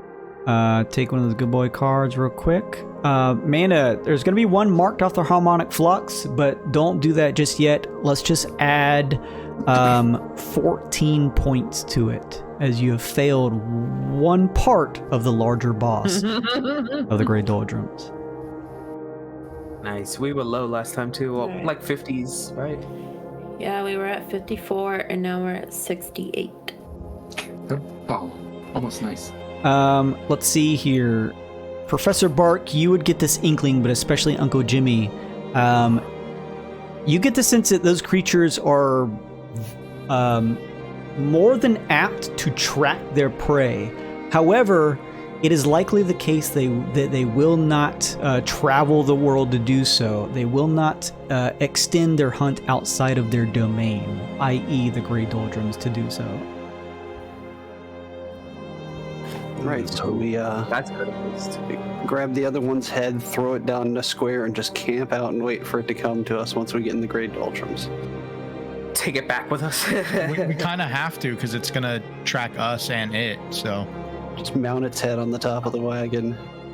that This time I'm works. gonna drop a wall of fire on it right away. With Now me that I in know it. how.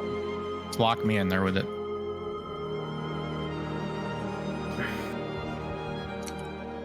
Okay. Your tokens are here on the map. So after a long rest, you can heal them up, take off some of those other things that may be affecting you, get some spell slots back, etc.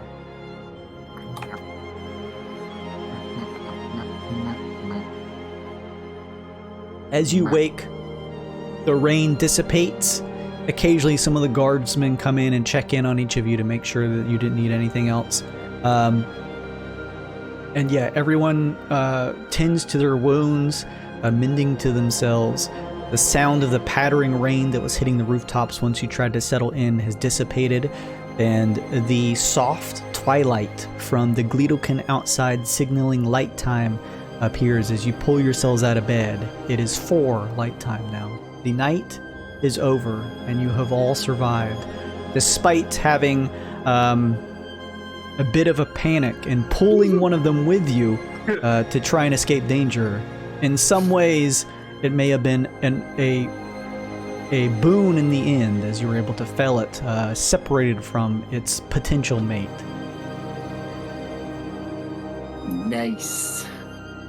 Well, I don't know about you guys, but I feel like getting... Oh, fuck, god damn it. I feel like getting back on the horse. I kind of have to go as quickly as we can to go and stop this menace. Yes, we have death to deal. We should not leave an enraged beast to hunt those lambs. Well then, pitter patter, let's get at her. Let's all buy a potion if we used one. I think Blanken used one on time, so I need to buy one for Lincoln. Does everybody else have potion? Yeah, I still have like one greater. Yeah. Oh, for fuck's... Oh, that's a piton. I was like, how do I have 10 fucking potions? That's just my pitons. Don't mind those. My pre-preach. My pee-pee-tons. 50 jeeps. A low-hanging pee-pee. Sponsored.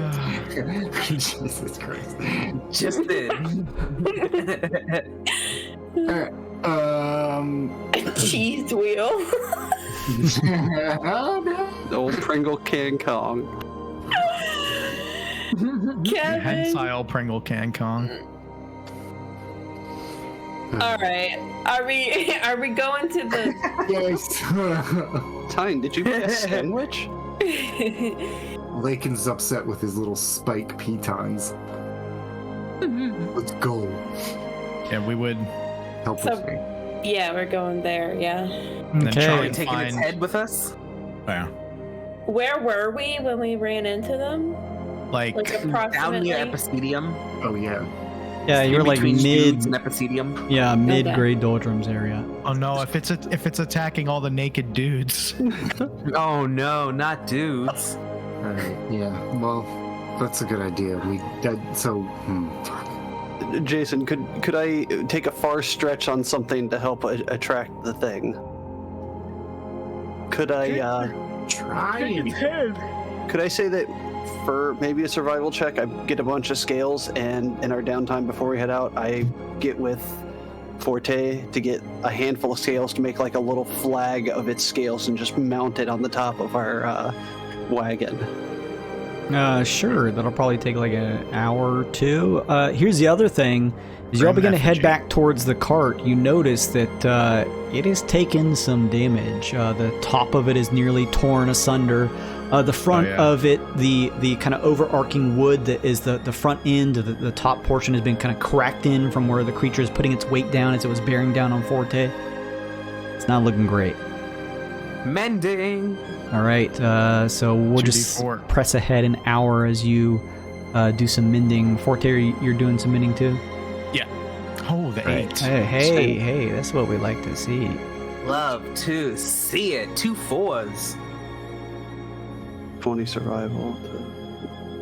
24 and you're crafting your banner. Is that what you're doing? Yeah. Okay, yeah, you're easily able to make that banner. It only takes about an hour between both of you mending and the banner crafting, which puts you at 5 light time.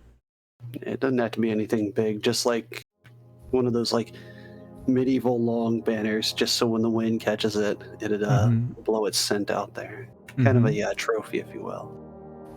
Sounds good to me. You see, we kill the thing and then we mount it on top of it, so the next one knows, hey, I should go attack them or I shouldn't mess with them. So either way, it's a win-win. I mean, it could wear it. I like your style, Jim. And then you were all warping the wagon over to the Helper's Hand Guild in Jaws of Oblivion. Is that the plan? Yep. No, in the doldrums. Or Doldrums, Where- yeah, sorry. Where it Yeah. came from, yeah. Okie dokie. Well, let me do- actually, Uh-huh. What? maybe we do go to the doldrums and come back, because then we can draw it into uncivilized territory. Ah, smart play. That would make sense, because if we're here, we travel in through the mountains. We Yeah. can hug the mountains. True. Do what Let's go now? to What? Oblivion then.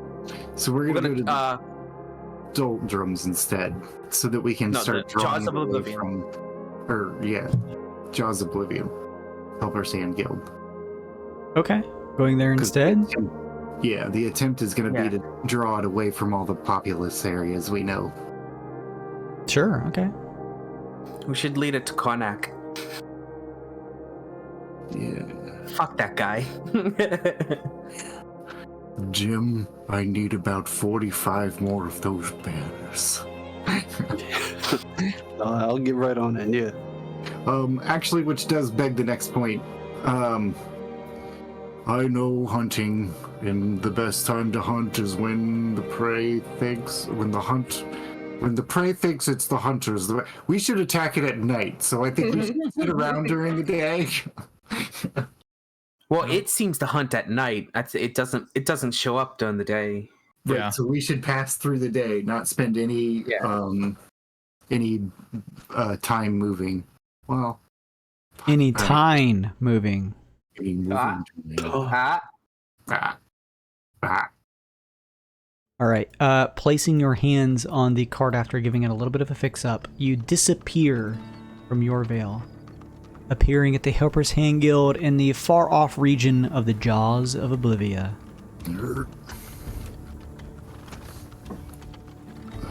Well then,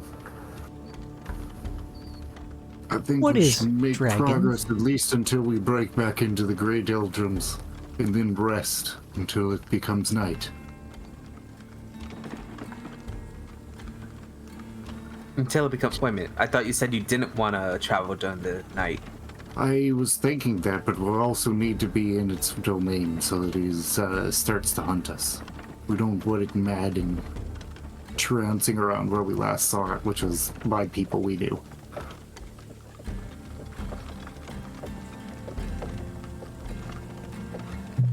All right. We That should works. largely be safe from it once we get into the area. We'll just need to plug up our ears as soon as we're in the doldrums. Or as soon as the blight time comes. So, what's the plan? Where y'all moving? Moving here? We want to move Yeah. as Alright. quickly to the Grey Doldrum, or as we can. 2 hours pass. That's another mark off the harmonic flux. And nothing happens here. Ping me. Direct path. Pingus. Here. That's going to put you at 9 light time. Are we actually heading towards Karnak, or are we going south? We're gonna go down. Kind of. And then Okay. moving here. We don't need to move close to it. It is going to find us. So, yeah. We need to get into a place we want to engage it and then start like preparing. It's another mark off the harmonic flux. And then, let's see, that was a 1, 2, 3. You got 2 more movements. In fact, this last one will lead you into blight time. Let's go there. Yeah. Okay, shifting ahead All right. here. Entering Blight. Everyone earplugs. What? Exactly. Huh? Yes. No, I've got my earplugs in.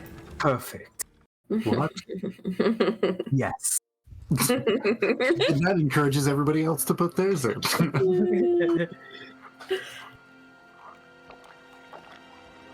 Alright, everybody's plugged up, and I think the plan is to wait here. And I think, really, honestly, we can let it come to us. Maybe we should go to Karnak. Fuck those guys. When we're waiting, Opie wants to like hide. I mean, maybe we all should hide since he's looking for the cart. Yeah. We should put the cart in the center. We all spread out from the center of it. Well, as Blight Time begins to take its approach, now that you've moved yourselves into the Grey Doldrums, unfurling the map in your hands, Tyne, there is a shining ping in the area that now becomes visible. Oh, hey, hindsight 2020. While everybody was dismantling that, did Lankin's shiny, soul-sucking lantern do anything to that thing? Or is that? I think we have to activate it, don't we? It doesn't just automatically happen. The rules for it should be in the player belongings, so Let's look. I don't think it does anything crazy like. Let me see here. We were supposed to absorb it. I Oh, forgot. you're talking about the flasks. Yeah. Yeah, we can to- assume that this is the case. That yes, because you all undertook this mission for those at Karnak, and you're able to pop the cork. Sorry, I should have mentioned this. You're able to pop the cork, and the large shadow of the creature is pulled inside. I'm sure this would have been something that Lincoln would have remembered. But yeah, he's able to trap the shadow of one of the Jabberwocks inside. Okay. Are we really helping them?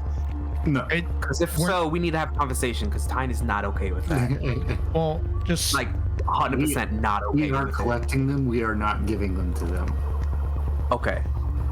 I think we found that we might be able to use them somewhere else. In the Dreadmore, I think. yeah. Lincoln turns to Opie and says, "You've become a strong... what did they knight you or give you a soldier? What was the frog? I think I'm just like a frog warrior now. You have become a magnificent frog warrior. Tell us more of your ambush plan." So, we all just like put mud on us, right? Like head to toe. Done. And then we all like lay down on the ground. They won't see a thing. And then when it comes to the cart, well, we don't have any explosives or anything, do we? No, we can't. We need the cart. We can't. Burn that motherfucker down. I mean, we could always take. Can we take whatever Uncle Jimmy put on the car off and just put it somewhere else? True. I like that, because then as soon as it gets to the thing, I could drop my circle wall of flame on it without destroying the cart. Yeah, because if it sees the head on the cart, it might just like try to fuck up the cart, Yeah. like totally. Yeah. An excellent idea. We can use something of a bait trap. If You're we becoming could, like the masturbate. we could like dig a big hole and put like spikes at the bottom. We could put Mr. Lincoln's screaming dismembered doll next to it so it just screams. That's horrifying. Oh yeah, he's screaming dog too. Hey Lincoln, you think you could put that creepy screaming effigy stuffed animal you got next to it? I will add my alarm to the pile. Thank you. It's a good man. Sure thing, Jim, old buddy. We could just smear little shit's ball with the dead one's blood. Just smears balls with some kind of attraction juice. Old smooth balls technique. Exactly, the old stinky balls technique. I think we're maybe overcomplicating the plan at that point. Between the alarm, the bait, and the ambush, we should be fine. Everybody remember to plug your ears and stay somewhere. Oh, we all need to be intense because it's blight time. You don't have to be think that's intense, only you if we're just have to sleeping. be within an area of light. Yeah. How? If you're in complete darkness during blight time, you take damage. I mean, we have lights on our. On the cart. Yeah, but like, how far do they spread? Typical Should torch. we- And Lincoln also has his That's right. lantern. He has it emits light too. Yeah. Okay. And Well- he can change that till it's just a really small radius, can't he? Can't he control that? I don't know. I think you'd have to check the details. So I'll move over to the map, and you all can kind of tell me what the game plan is. So we're gonna have to hide but stay in light at the same time, which I mean should be fine. We can like hide in like a bush or something. We might have to split up a little bit to improve our odds. So, I think we put the bait in the middle, and then either of us on either side. Should we actually, since we're not using the cart as bait, should we actually hide the cart also?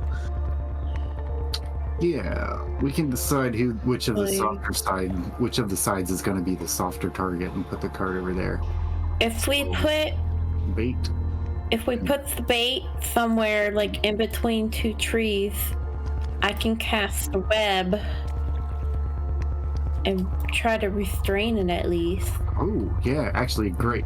Yes, my first port of call was going to try to immobilize it. And you should double our efforts. That'll be a good idea. We will construct the trap in between those two trees and catch it in between in a pincer movement. Don't we have like 40 traps still? We do. Don't think it's going to be any use on a monstrous size, on a large creature. Yeah. Or a huge creature, isn't it? 3 Yeah. square. Well then, let's draw straws for whose side goes on whose. I think Forte and Tyne are an obvious pair. Lincoln and I probably a good pair. He's a medium target, I'm a medium healer. So that's me and Uncle Jimmy. You got a kid. We got this. Alright. I think we should have 2 fronts, not 3, so Opie and Jimmy decided to go with one or the other side, I guess. Would be, like, I'm just spitballing. I don't No, think that's I'm... fine. Yeah. Or you could. Yeah, I mean, that makes sense. Forte would try and be as close to the landing point as possible. Because the point is, we just need to outnumber it, and 2 outnumbers Yeah. 1 enemy. Yeah. So 3 fronts only adds complexity, not effectiveness.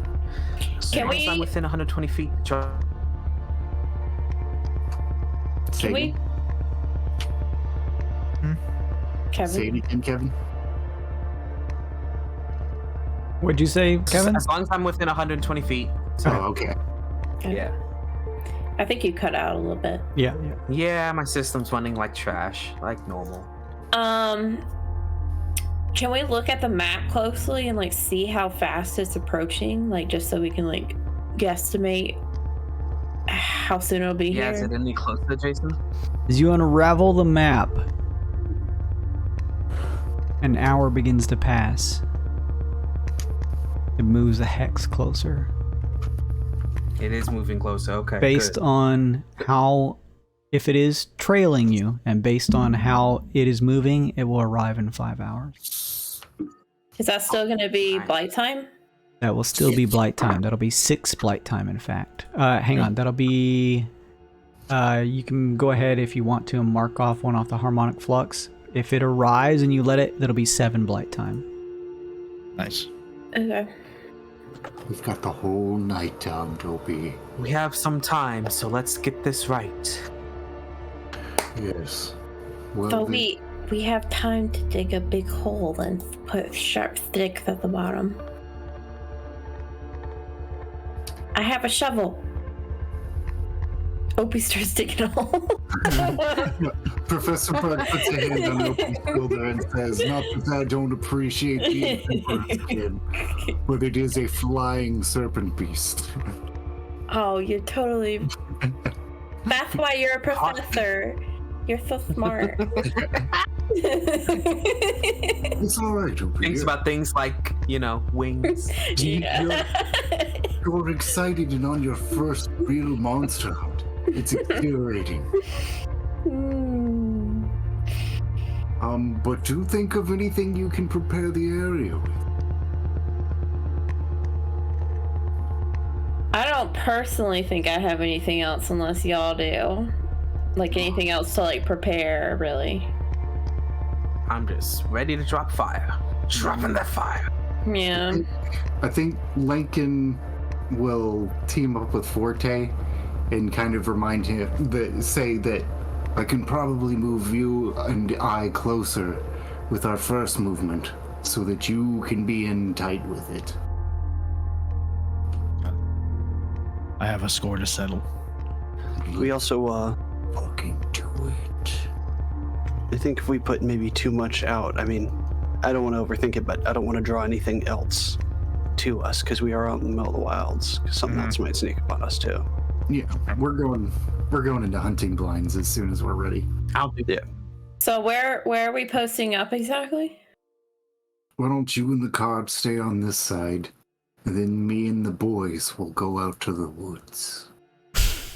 Opie's gonna like crawl into this like log. In the law. He's Yeah. in the log. You could man the ballista on top. I'm in the log 5x5. Unfortunately, I think we decided that my longbow's better than the ballista. Opie's the one person that it's not worth putting on the boat. Yeah, Yeah, I think. because really I think get at this 2 point- attacks. Yeah, the ballista is good, but not better than the stuff we can throw at this point. Like all crossbows, they seem cool, but until you specialize in them, they're kinda not. I mean, it could still be useful, like if we ever get like a NPC fighting with us for some reason, and That's a good point. put them on the ballista or something. I don't know. Now you right. Lincoln will cast. Oh fuck. Lincoln is going to defect to this side. Okay.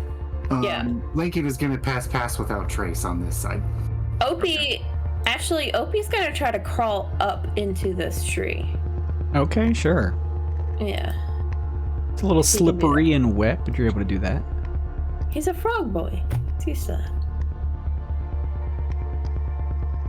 Okay. All right. Yeah. Okay. Yeah. I can't justify moving any of you guys off of that side. That makes we got our ambusher, our hider, our healer, and our damage dealer on that side. That's the perfect area. Okay. Yeah. Me and Forte, we're just bait. We're secondary bait. All right. Sweet. Let's fucking do it. Let's do it. So what set you put in the middle? That is going to be the banner. The banner? Okay. The screeching alarm. Screeching alarm has a range of what? 30? 30. Should ask me about stuff I don't know about. Yeah, I think Yeah, it's know that's 30 on feet. his. I'm pretty sure it's It can't be like destroyed. Like if we cast an AoE or something, it won't destroy it. It got a little torched before, anyways, from the rotisserie monster. Mm. I don't even fucking know where he gets it from. Is it this item? Yeah, it's Yeah, it's like it's his doll, his little doll thing. Talking doll. Yeah. 5 feet of it. Nice. So it's right next to it. Oh wait, no, hold on. Is this it? It might look a Let's little bit go different. within 5 feet of the doll for it to speak. Okay. Yeah. So it's 5 feet of it. It's melee range of it.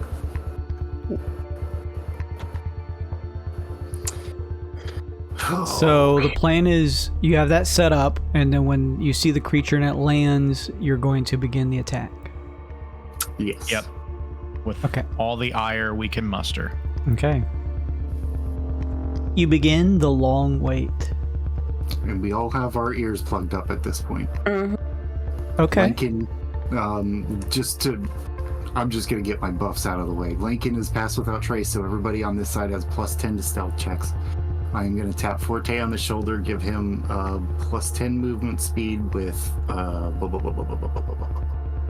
what's it fucking called? Fleet of foot or some long strider. 10 feet. Yes. And then I just need to figure out what my potion is for today. I can never fucking find it. Would this help at all? What? Put it in the chat. Freedom of movement. Would that counteract anything that it does? Because I know it makes us move and stuff, but I don't know if that's...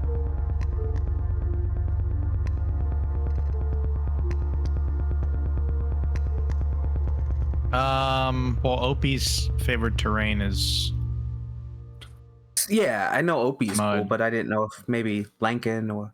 that's for party wide. Speed. No, is it part of No. it?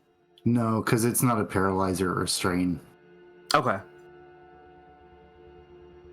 I see your idea, but all right. Oh. I also have this potion Okay. of boldness that gives bless, essentially. Whoever thinks they can make the most use of that. I think either Tyne or Opie. One of the strikers needs bless. What does do? +4s. Gives on you- rolls, saves. Yeah, +4s. Every I attack mean- roll and saving throw. I do already have Plus a plus. D4s.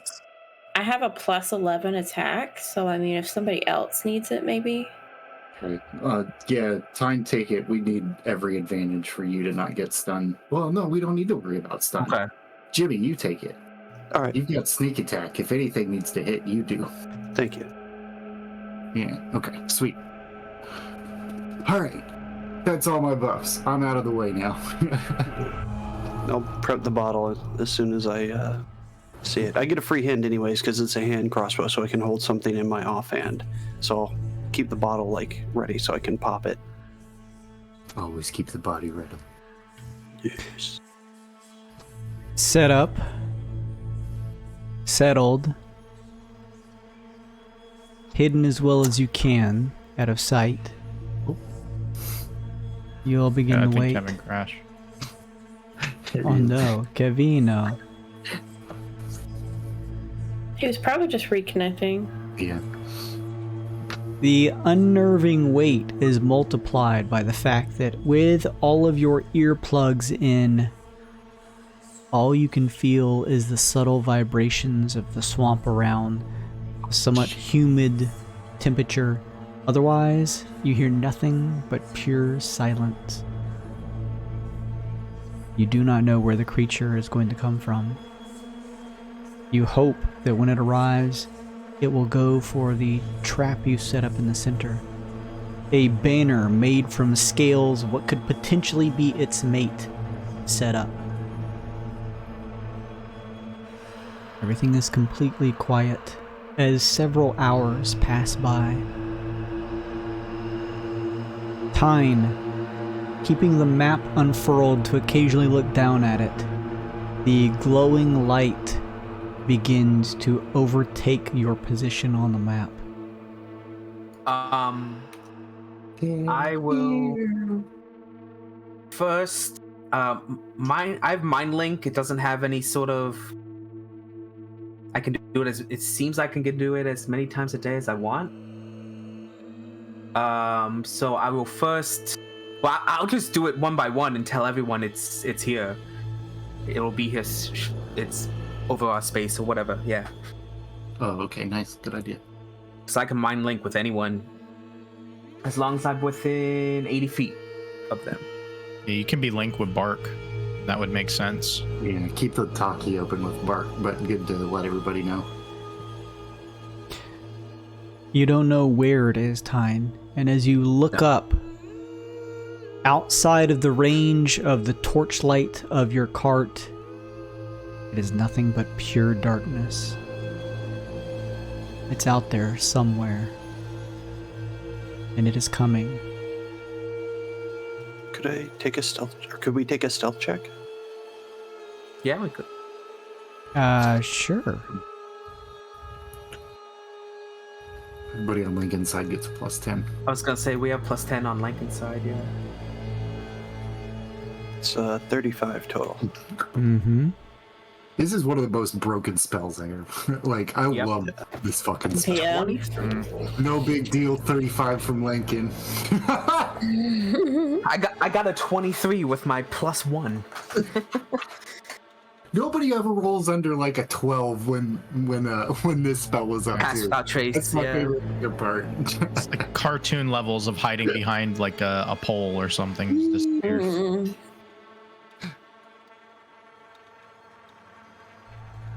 Mm. Professor Bark, Forte, or you guys aren't doing stealth check?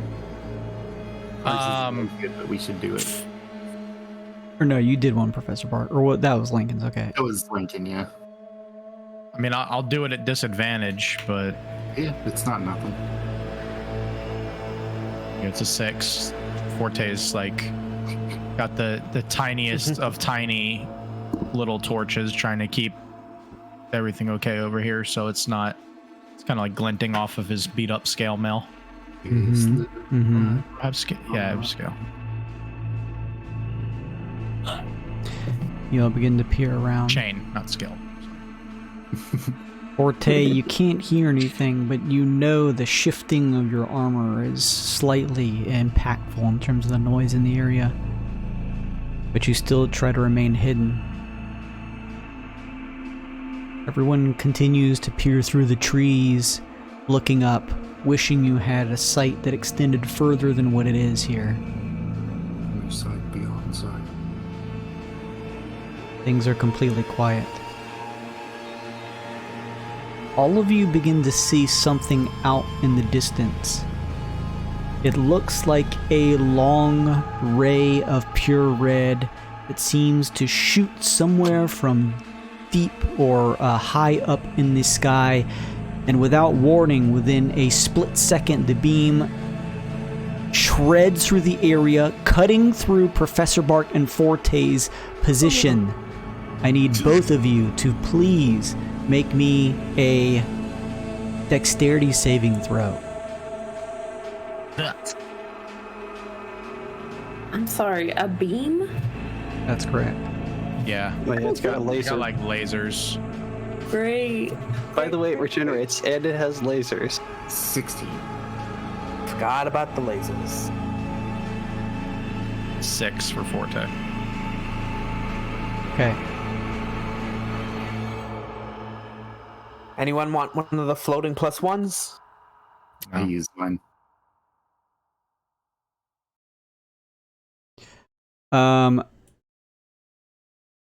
The fiery beam splits through your positions. Professor Bark, Forte, both of you take... Actually, no. Forte, you take 34 points of fire damage. Professor Bark, you take 42. Professor Bark takes 21 as he reacts and does the thing that I'm thinking of that I'm linking to right now. Elements. Elements. Absorb elements, that's it. Like, it's, the elements one. As both of you brace for the impact, the ground in front of the two of you shakes as sliding across, its wings coming to a close, the creature lands on the ground, mud kicking up and splattering against you in the silence of your earplugs. Everybody please roll me initiative. You can see the creature opening its mouth in front of you to let out an uproarious screech. But with your earplugs in. I forgot to click my token. Okay. Well, Forte resists fire damage, so I took half of that, but Okay. see you guys on the other side. I hope you guys save us. we are cannon caught off guard by this attack. Shit. I love it. One time I need to roll high for my initiative. Would you allow me to have taken the potion when it came near? So instead of it being 10 rounds, I just have 8 rounds of it?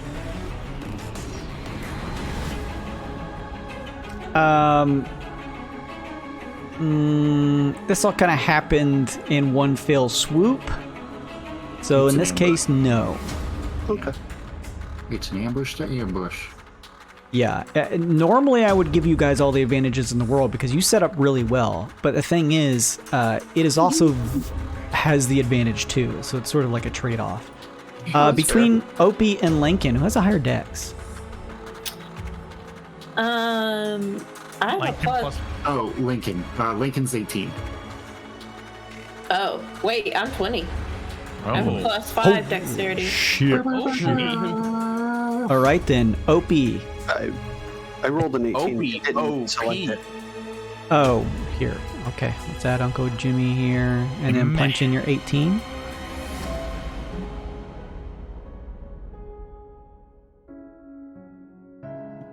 I love this. And This let's is- do descending. Such a story fucking battle. Holy shit. You see at the edges of the light cast from the torchlight of the caravan, feeling the ground rumble beneath your Opie, you almost foot slips out of the tree as you see just the silhouette of the creature land, mud kicking up as its form overtakes Forte and Professor Bark. Uncle Jimmy, you're up first. Am I allowed to use the potion as a bonus or free action? It is an action. Yeah, normal action.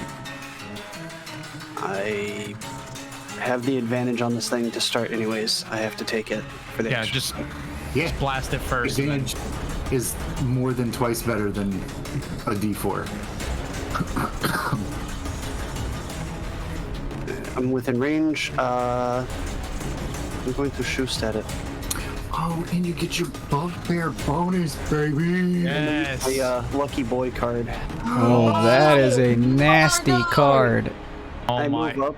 Bonus action to gain advantage by taking careful aim. Mm-hmm. You're, Damn. oh my goodness. Please. Joka redeemed an elated or forlorn. Oh my goodness. Oh boy. Here we Joka, go. roll a d5.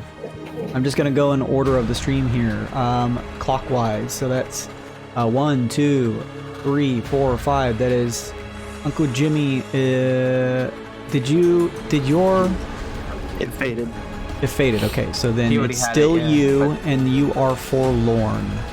No. Ah. Nasty Joka. All right. Just because of the circumstance, I'm going to use a +1 to begin with, anyways. Okay, that's fair. This time, after that nearly deadly scrape with the other one, this one doesn't inspire as much hope, despite having a little bit of a jump on the thing. So it's -1 +1. That's a 20 to hit. So yeah, okay, and that's unnatural 20. Unnatural, dirty 20. That hits. Maximum damage. Maximum damage. That's Maximum damage. Yeah, I was gonna say, did you start counting all your D8s? 46 is 24 plus 2d6 because of Bugbear, Surprise, and Sneak Attack. That's 36 damage, and a additional d6 plus 5. That's 40. 47? 42. 47. Oh. 42. Yeah, 42 plus 5. So that's 47 damage. Holy shit! Hang on. Heard shot. Hang on. Oh, Tarish. Toasty. Holy shit. Okay. You said 47 total. Was that it? Yes, sir. Magical. Magical damage. Was piercing from a magical weapon. Your bolt strikes through the head of the creature. Forte Bark. You feel what feels like that? More mud splash on you, but as you look down, it is dark red blood as you see the bolt shoot through one of the eyes of the creature as in the silence of your earplugs, it screeches out loud, its head slinging back to turn towards Uncle Jimmy. Anything else, Uncle Jimmy? That's it. All right. At the end of your turn, it would be Lincoln's turn, but this thing is going to try to sling a claw towards Forte. That is going to be 25 versus AC. Hits. All right. It cuts into you for 20 points of slashing damage. Yikes. It is now Lincoln's turn. Lincoln's turn. Wait, no, Opie's turn. Oh yeah, me. Starting combat with almost at half. Sorry. Okay. Hope he Should doesn't I- OP. Should I still try to web it? That's the question. Yes. It's in good position for us right now. Am I in range? Yes, because I think web is 60. Let me double check. Wait. Before you do, is web affected by fire? Yes, but in a good way. Okay. If you set a web on fire, it like Mega. it's like yeah. It catches 'cause it's- fire. If you Well, yeah. All right. Never mind. well Discordant then, says, web burns. it's true. Okay, I'm going to cast web, and let me put this in chat Yeah. 20 so that everybody can see it. That last paragraph is about the fire. That's nice. Oh, if it does catch on fire, it burns away in one round. That's the only thing. I didn't know if it was worth. It's up to you guys. It's probably not worth it because the thing for can any make us 5-foot cube that's occupying 9 5-foot cubes, that is 18 d4 damage. Oh, And so it's it is well good. in That cube of web. is- Hell yes. Well then, Opie's gonna cast web, and I already prepared my 20-foot square over here. Huzzah! So I can't see the freaking. Yeah. That like that. And Concentration.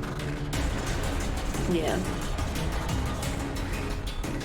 Nice. And I think that's it Awesome. because he doesn't really have any bonus actions. But Opie, you, how do you cast this web? I think Opie's little fireflies would Is it Fly is it like a over. thief dark project? You let loose the arrow and it like throws out some webbing, or is your fireflies that string it I up? was gonna say my fireflies go over there and like they like turn into spiders. Okay, that's fine. Nick shaking his hand. Spiders can Not, yeah, can they're winged, yeah. they're winged spiders. They don't have to fly. I mean, I don't think my swarm has to be flying What creatures. What if Does your it? swarm carries paratrooper spiders?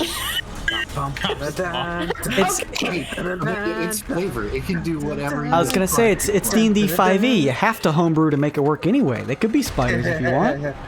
I don't think they have to be flying creatures at all. But anyways, So yeah, your spiders sling out and begin to quickly use their spinnerets to form the web that sort of surrounds the area around the Jabberwock. Good stuff. Anything else, Opie?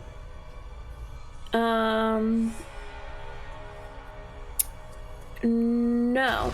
The only thing is that the web needs to be anchored between two solid masses, and I don't think it quite makes it to this tree. There's enough foliage around here that we'll say that it can be anchored there. I already read Okay. that part. Yeah.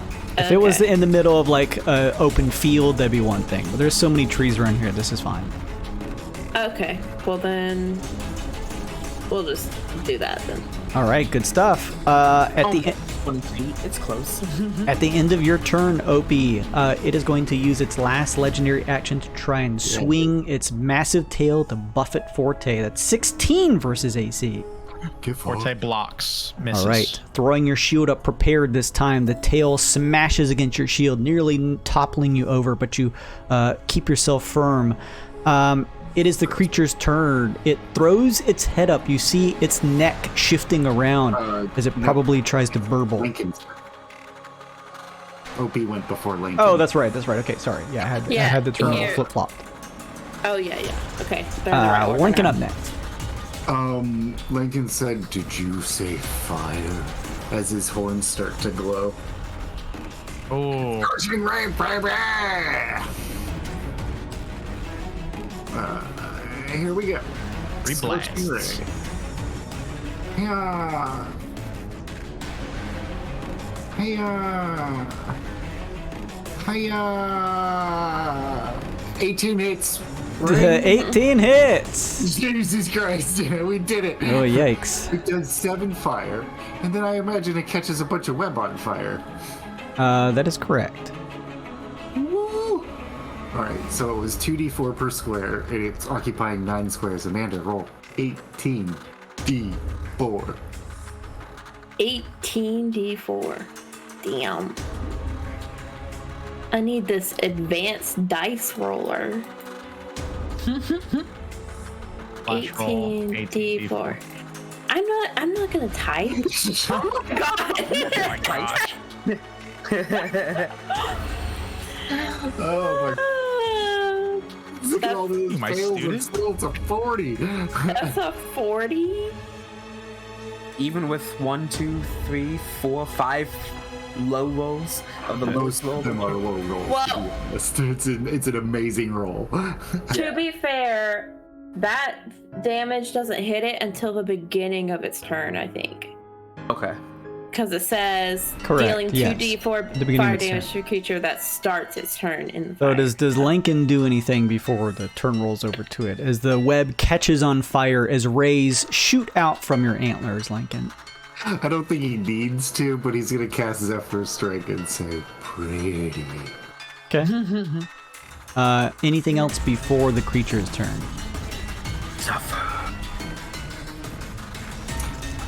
That Lincoln ends his turn. Okay. The creature saves as you see a silhouette of a burning draconic image begin to walk through the flames of the webbing. It does save its strength Yep. check. It didn't take the damage, right? It 'Cause did take the... Yeah, it's actually Okay, burning good. right now. It's like on Good. fire right now. Do we get opportunity attacks for it? Oh yeah. Yes, absolutely. Warcaster. I get to use a cantrip. I want to Sacred Flame it. Okay. Hell yeah. What was the beam it hit us with? Was fire? Yeah. Yes, fire damage. Well, excellent. Can you make a Dex 14 save, please? It's gonna save. Okay, then I suck. No. Sorry. My Professor Bark makes a staff attack. How's this? What is happening right now? The other whatever program we're using to make this do the rolls automatically. D20 plus 4 is the attack roll. Oh shit! It's a crit. Nice. Nice. Good boy, Cod. 2d20 or 2d8 plus 1 plus my absorb elements, which I can do after this. Go. That is magical bludgeoning damage, but then I also had absorb elements. And that does, I think that rings twice too. What do you think about that?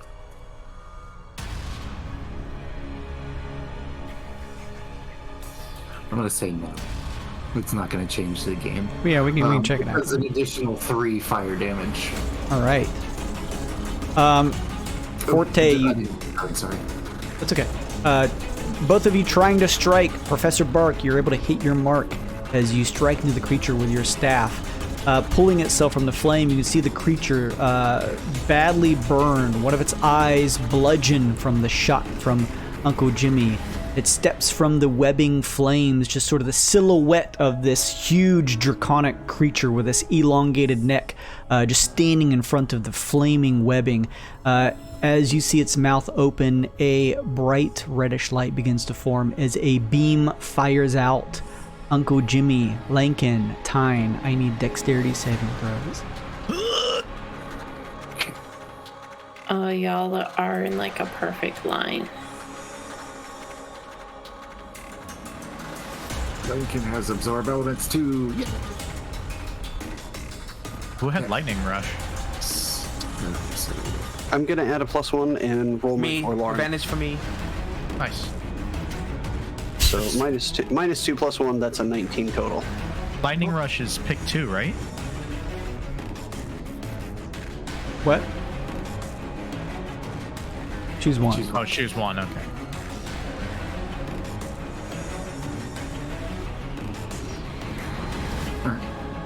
Time you get your save. I think he did. He's just Taking lagging. forever. Oh, okay. Oh, Uncle Jimmy, 420 what was your for Tyne. total? That's a 19 20. total. Okay, Uncle Jimmy, you take 36 points of fire damage halved, so 18. I have evasion, so 0. You quickly shift out of the way of the beam as it fires behind you. The log in front of you, Lincoln, just already somewhat broken in two, but now just sort of shaved into several pieces. Splinters fly up as this beam just shoots through the water, cutting a swath across the swamp. What was Lincoln's total? Lincoln's total was 13. Okay, Lincoln, you are struck by the beam for 23 points of fire damage. Haha! What's half of that? Sorry, I wasn't paying attention enough to know. 23, 22, 11. 2011. Thank you. And he has fire on his sword. And then Tyne, yours was total of 20? Dirty 20. Okay, you take 36 halved, 18 points of fire damage. Absorb elements. 6. So, just 6, right? Yeah, no. No, half of that damage. 12. Oh. So, 9. The creature pushes up one more square as one of its large claws just pushes against the chunk of the tree. Jimmy, you watch as it pushes hard, the entire tree shifting to the side as this sort of immolated, scarred, and one-eyed Jabberwock screeches towards you. You can only feel the reverberation of its screech as its open mouth shoots towards you. You feel the heat coming out of it from its throat from the beam it just shot out. It is done. Tyne is up.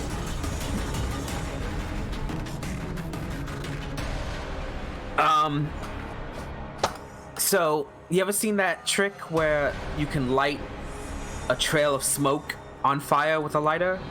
Yeah. So, Tyne pretty much takes in a huge hit and blows it out towards the Jabberwocky. It's enough smoke to where it encircles it, and then he lights it and wall of fire. Encircling the Jabberwocky, facing inwards towards it. Okay. Can you draw that for me? Actually, how big is it? It is What's the 20 like? feet high, 1 foot thick. 20 feet in diameter. So it would be like you can use Opie's square Yeah.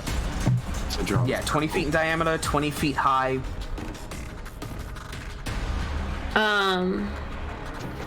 Yeah. Beautiful. So like this right here. This guy's All right. not bad. Flames erupt around the creature, its silhouette sort of covered by the fires. Does it immediately take damage time? What happens? It's got to start in it. On the side of the wall selected by when you cast a spell, these deals. Yeah, so it was 5d8 of fire. Which I think rolls automatically when you cast a spell. So 19 that it immediately takes. I'm unlucky. Yep. Okay. And then That's half. That's also good. on it, you can't on yeah. You do get to make a dexterity save when it appears. It's going to attempt to make that, to have it, and it passes. 16. 16? Okay, yeah. Mhm. So it takes half damage. Okay.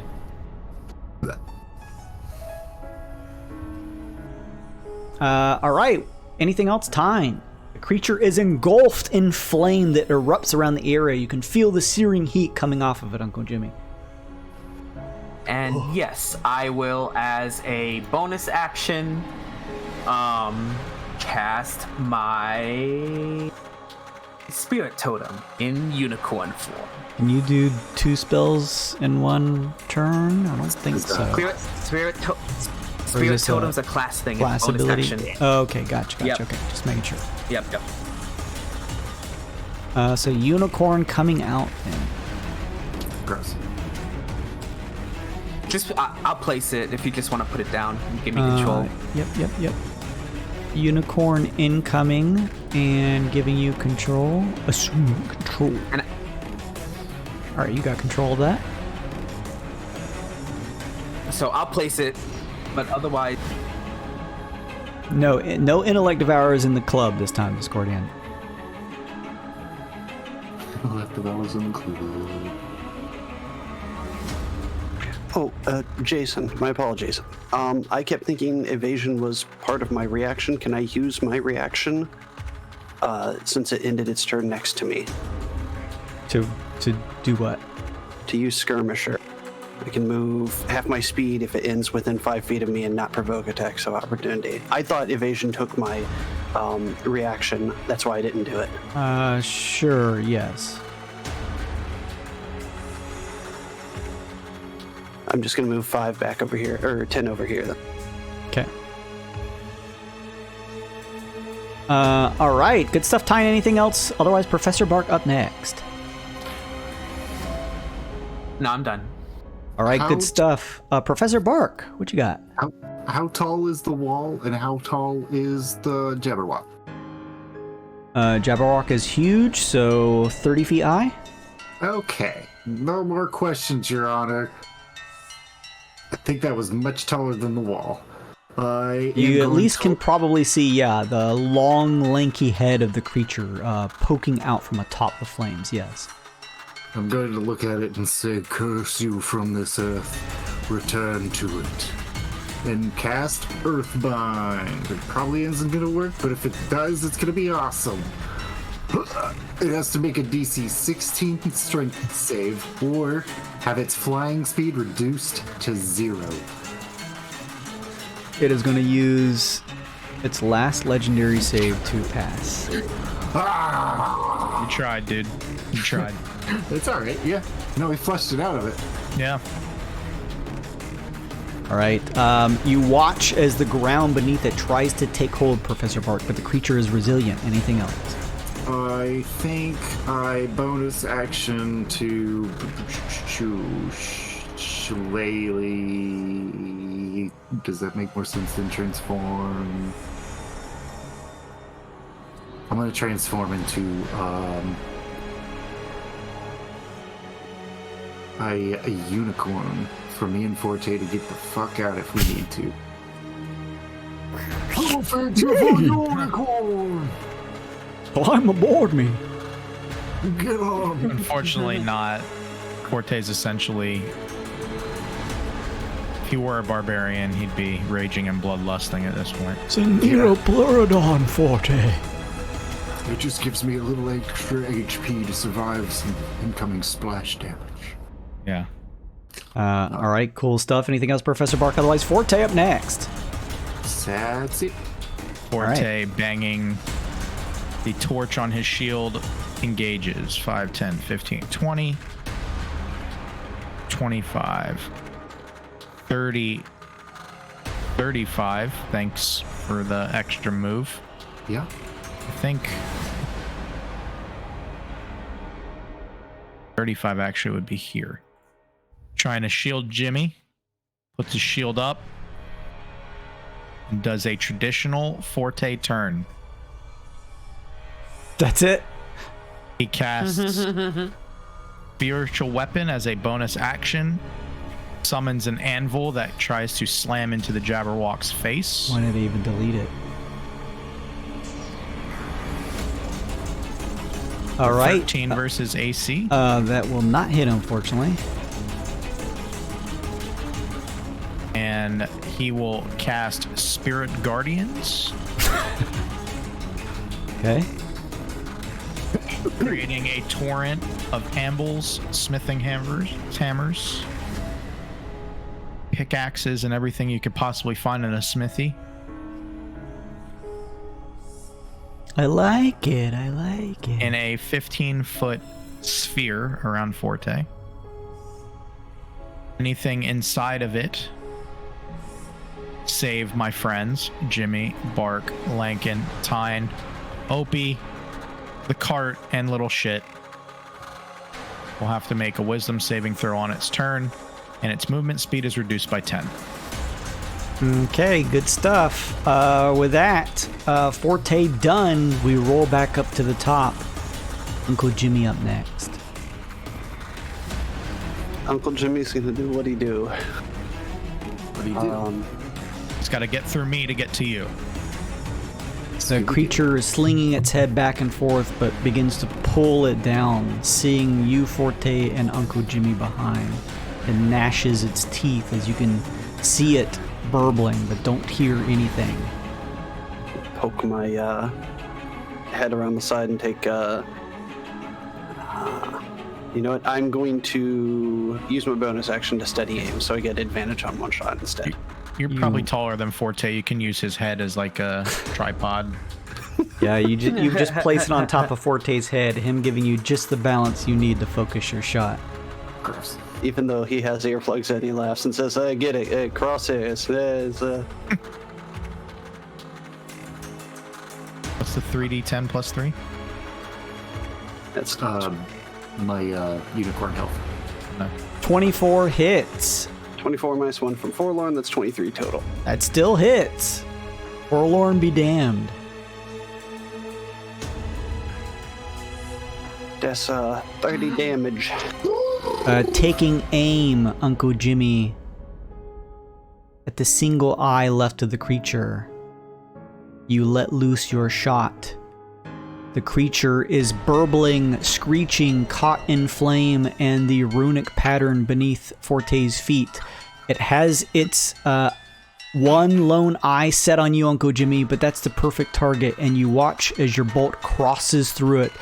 The creature is thrown back. It slings its head in the air one more time, likely letting loose one more screech. And then it falls dead. Yay! Fucking killed. Bonus action, slap Forte on the back. Forte charges headfirst in the flame to start attacking it. I join him and start stabbing the shit out of that thing. Always come in threes. Oh God. Oh my. Another one. Jesus. No. Blank and capture its essence, please. I checked the map. Jason, is the bond from the map? The white light that was emitting and surrounding your position fades. Oh, thank God. Amanda, 15 more points of the harmonic emitter heal. Nice. We're back up to 80, y'all. Quackastacka.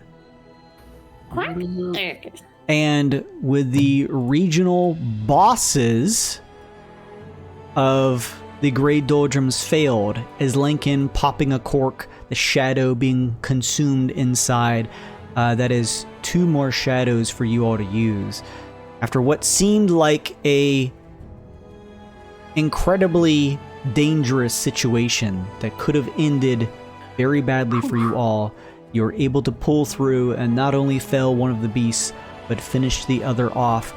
The sense of tactical intelligence and experience you were all able to display, and not only felling the creatures, but helping some of the citizens stay safe at the Helper's Hand Guild. You were all filled with vigor and grow in power.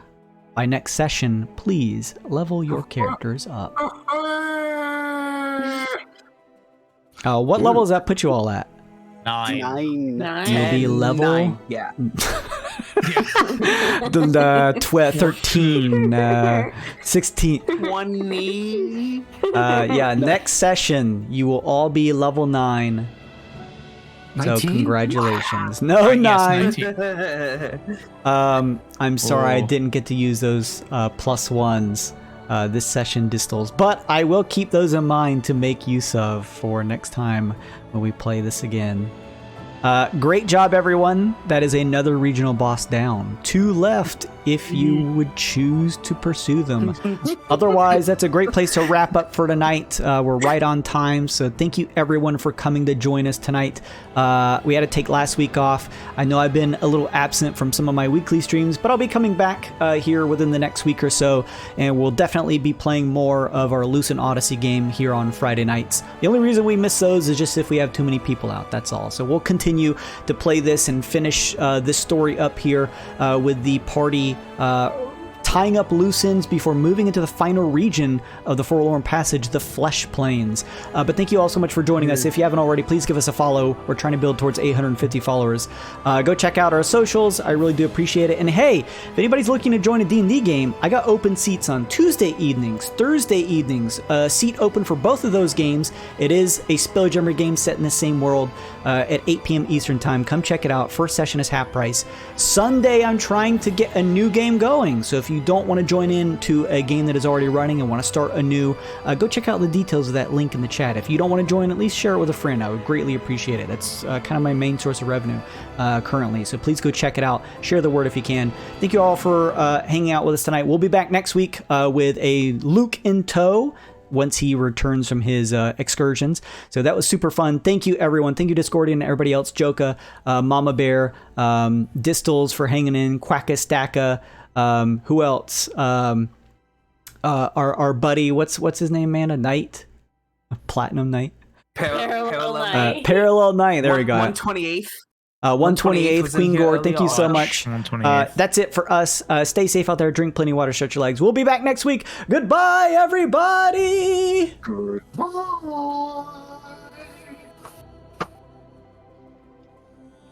What do you guys think happened? One of the players Robbie played with got carried away and killed him. Well, that's kind of far out. Mazes and Monsters is a far-out game. Swords, poison, spells, battles, maiming, killing. Hey, it's all imagination. Is it?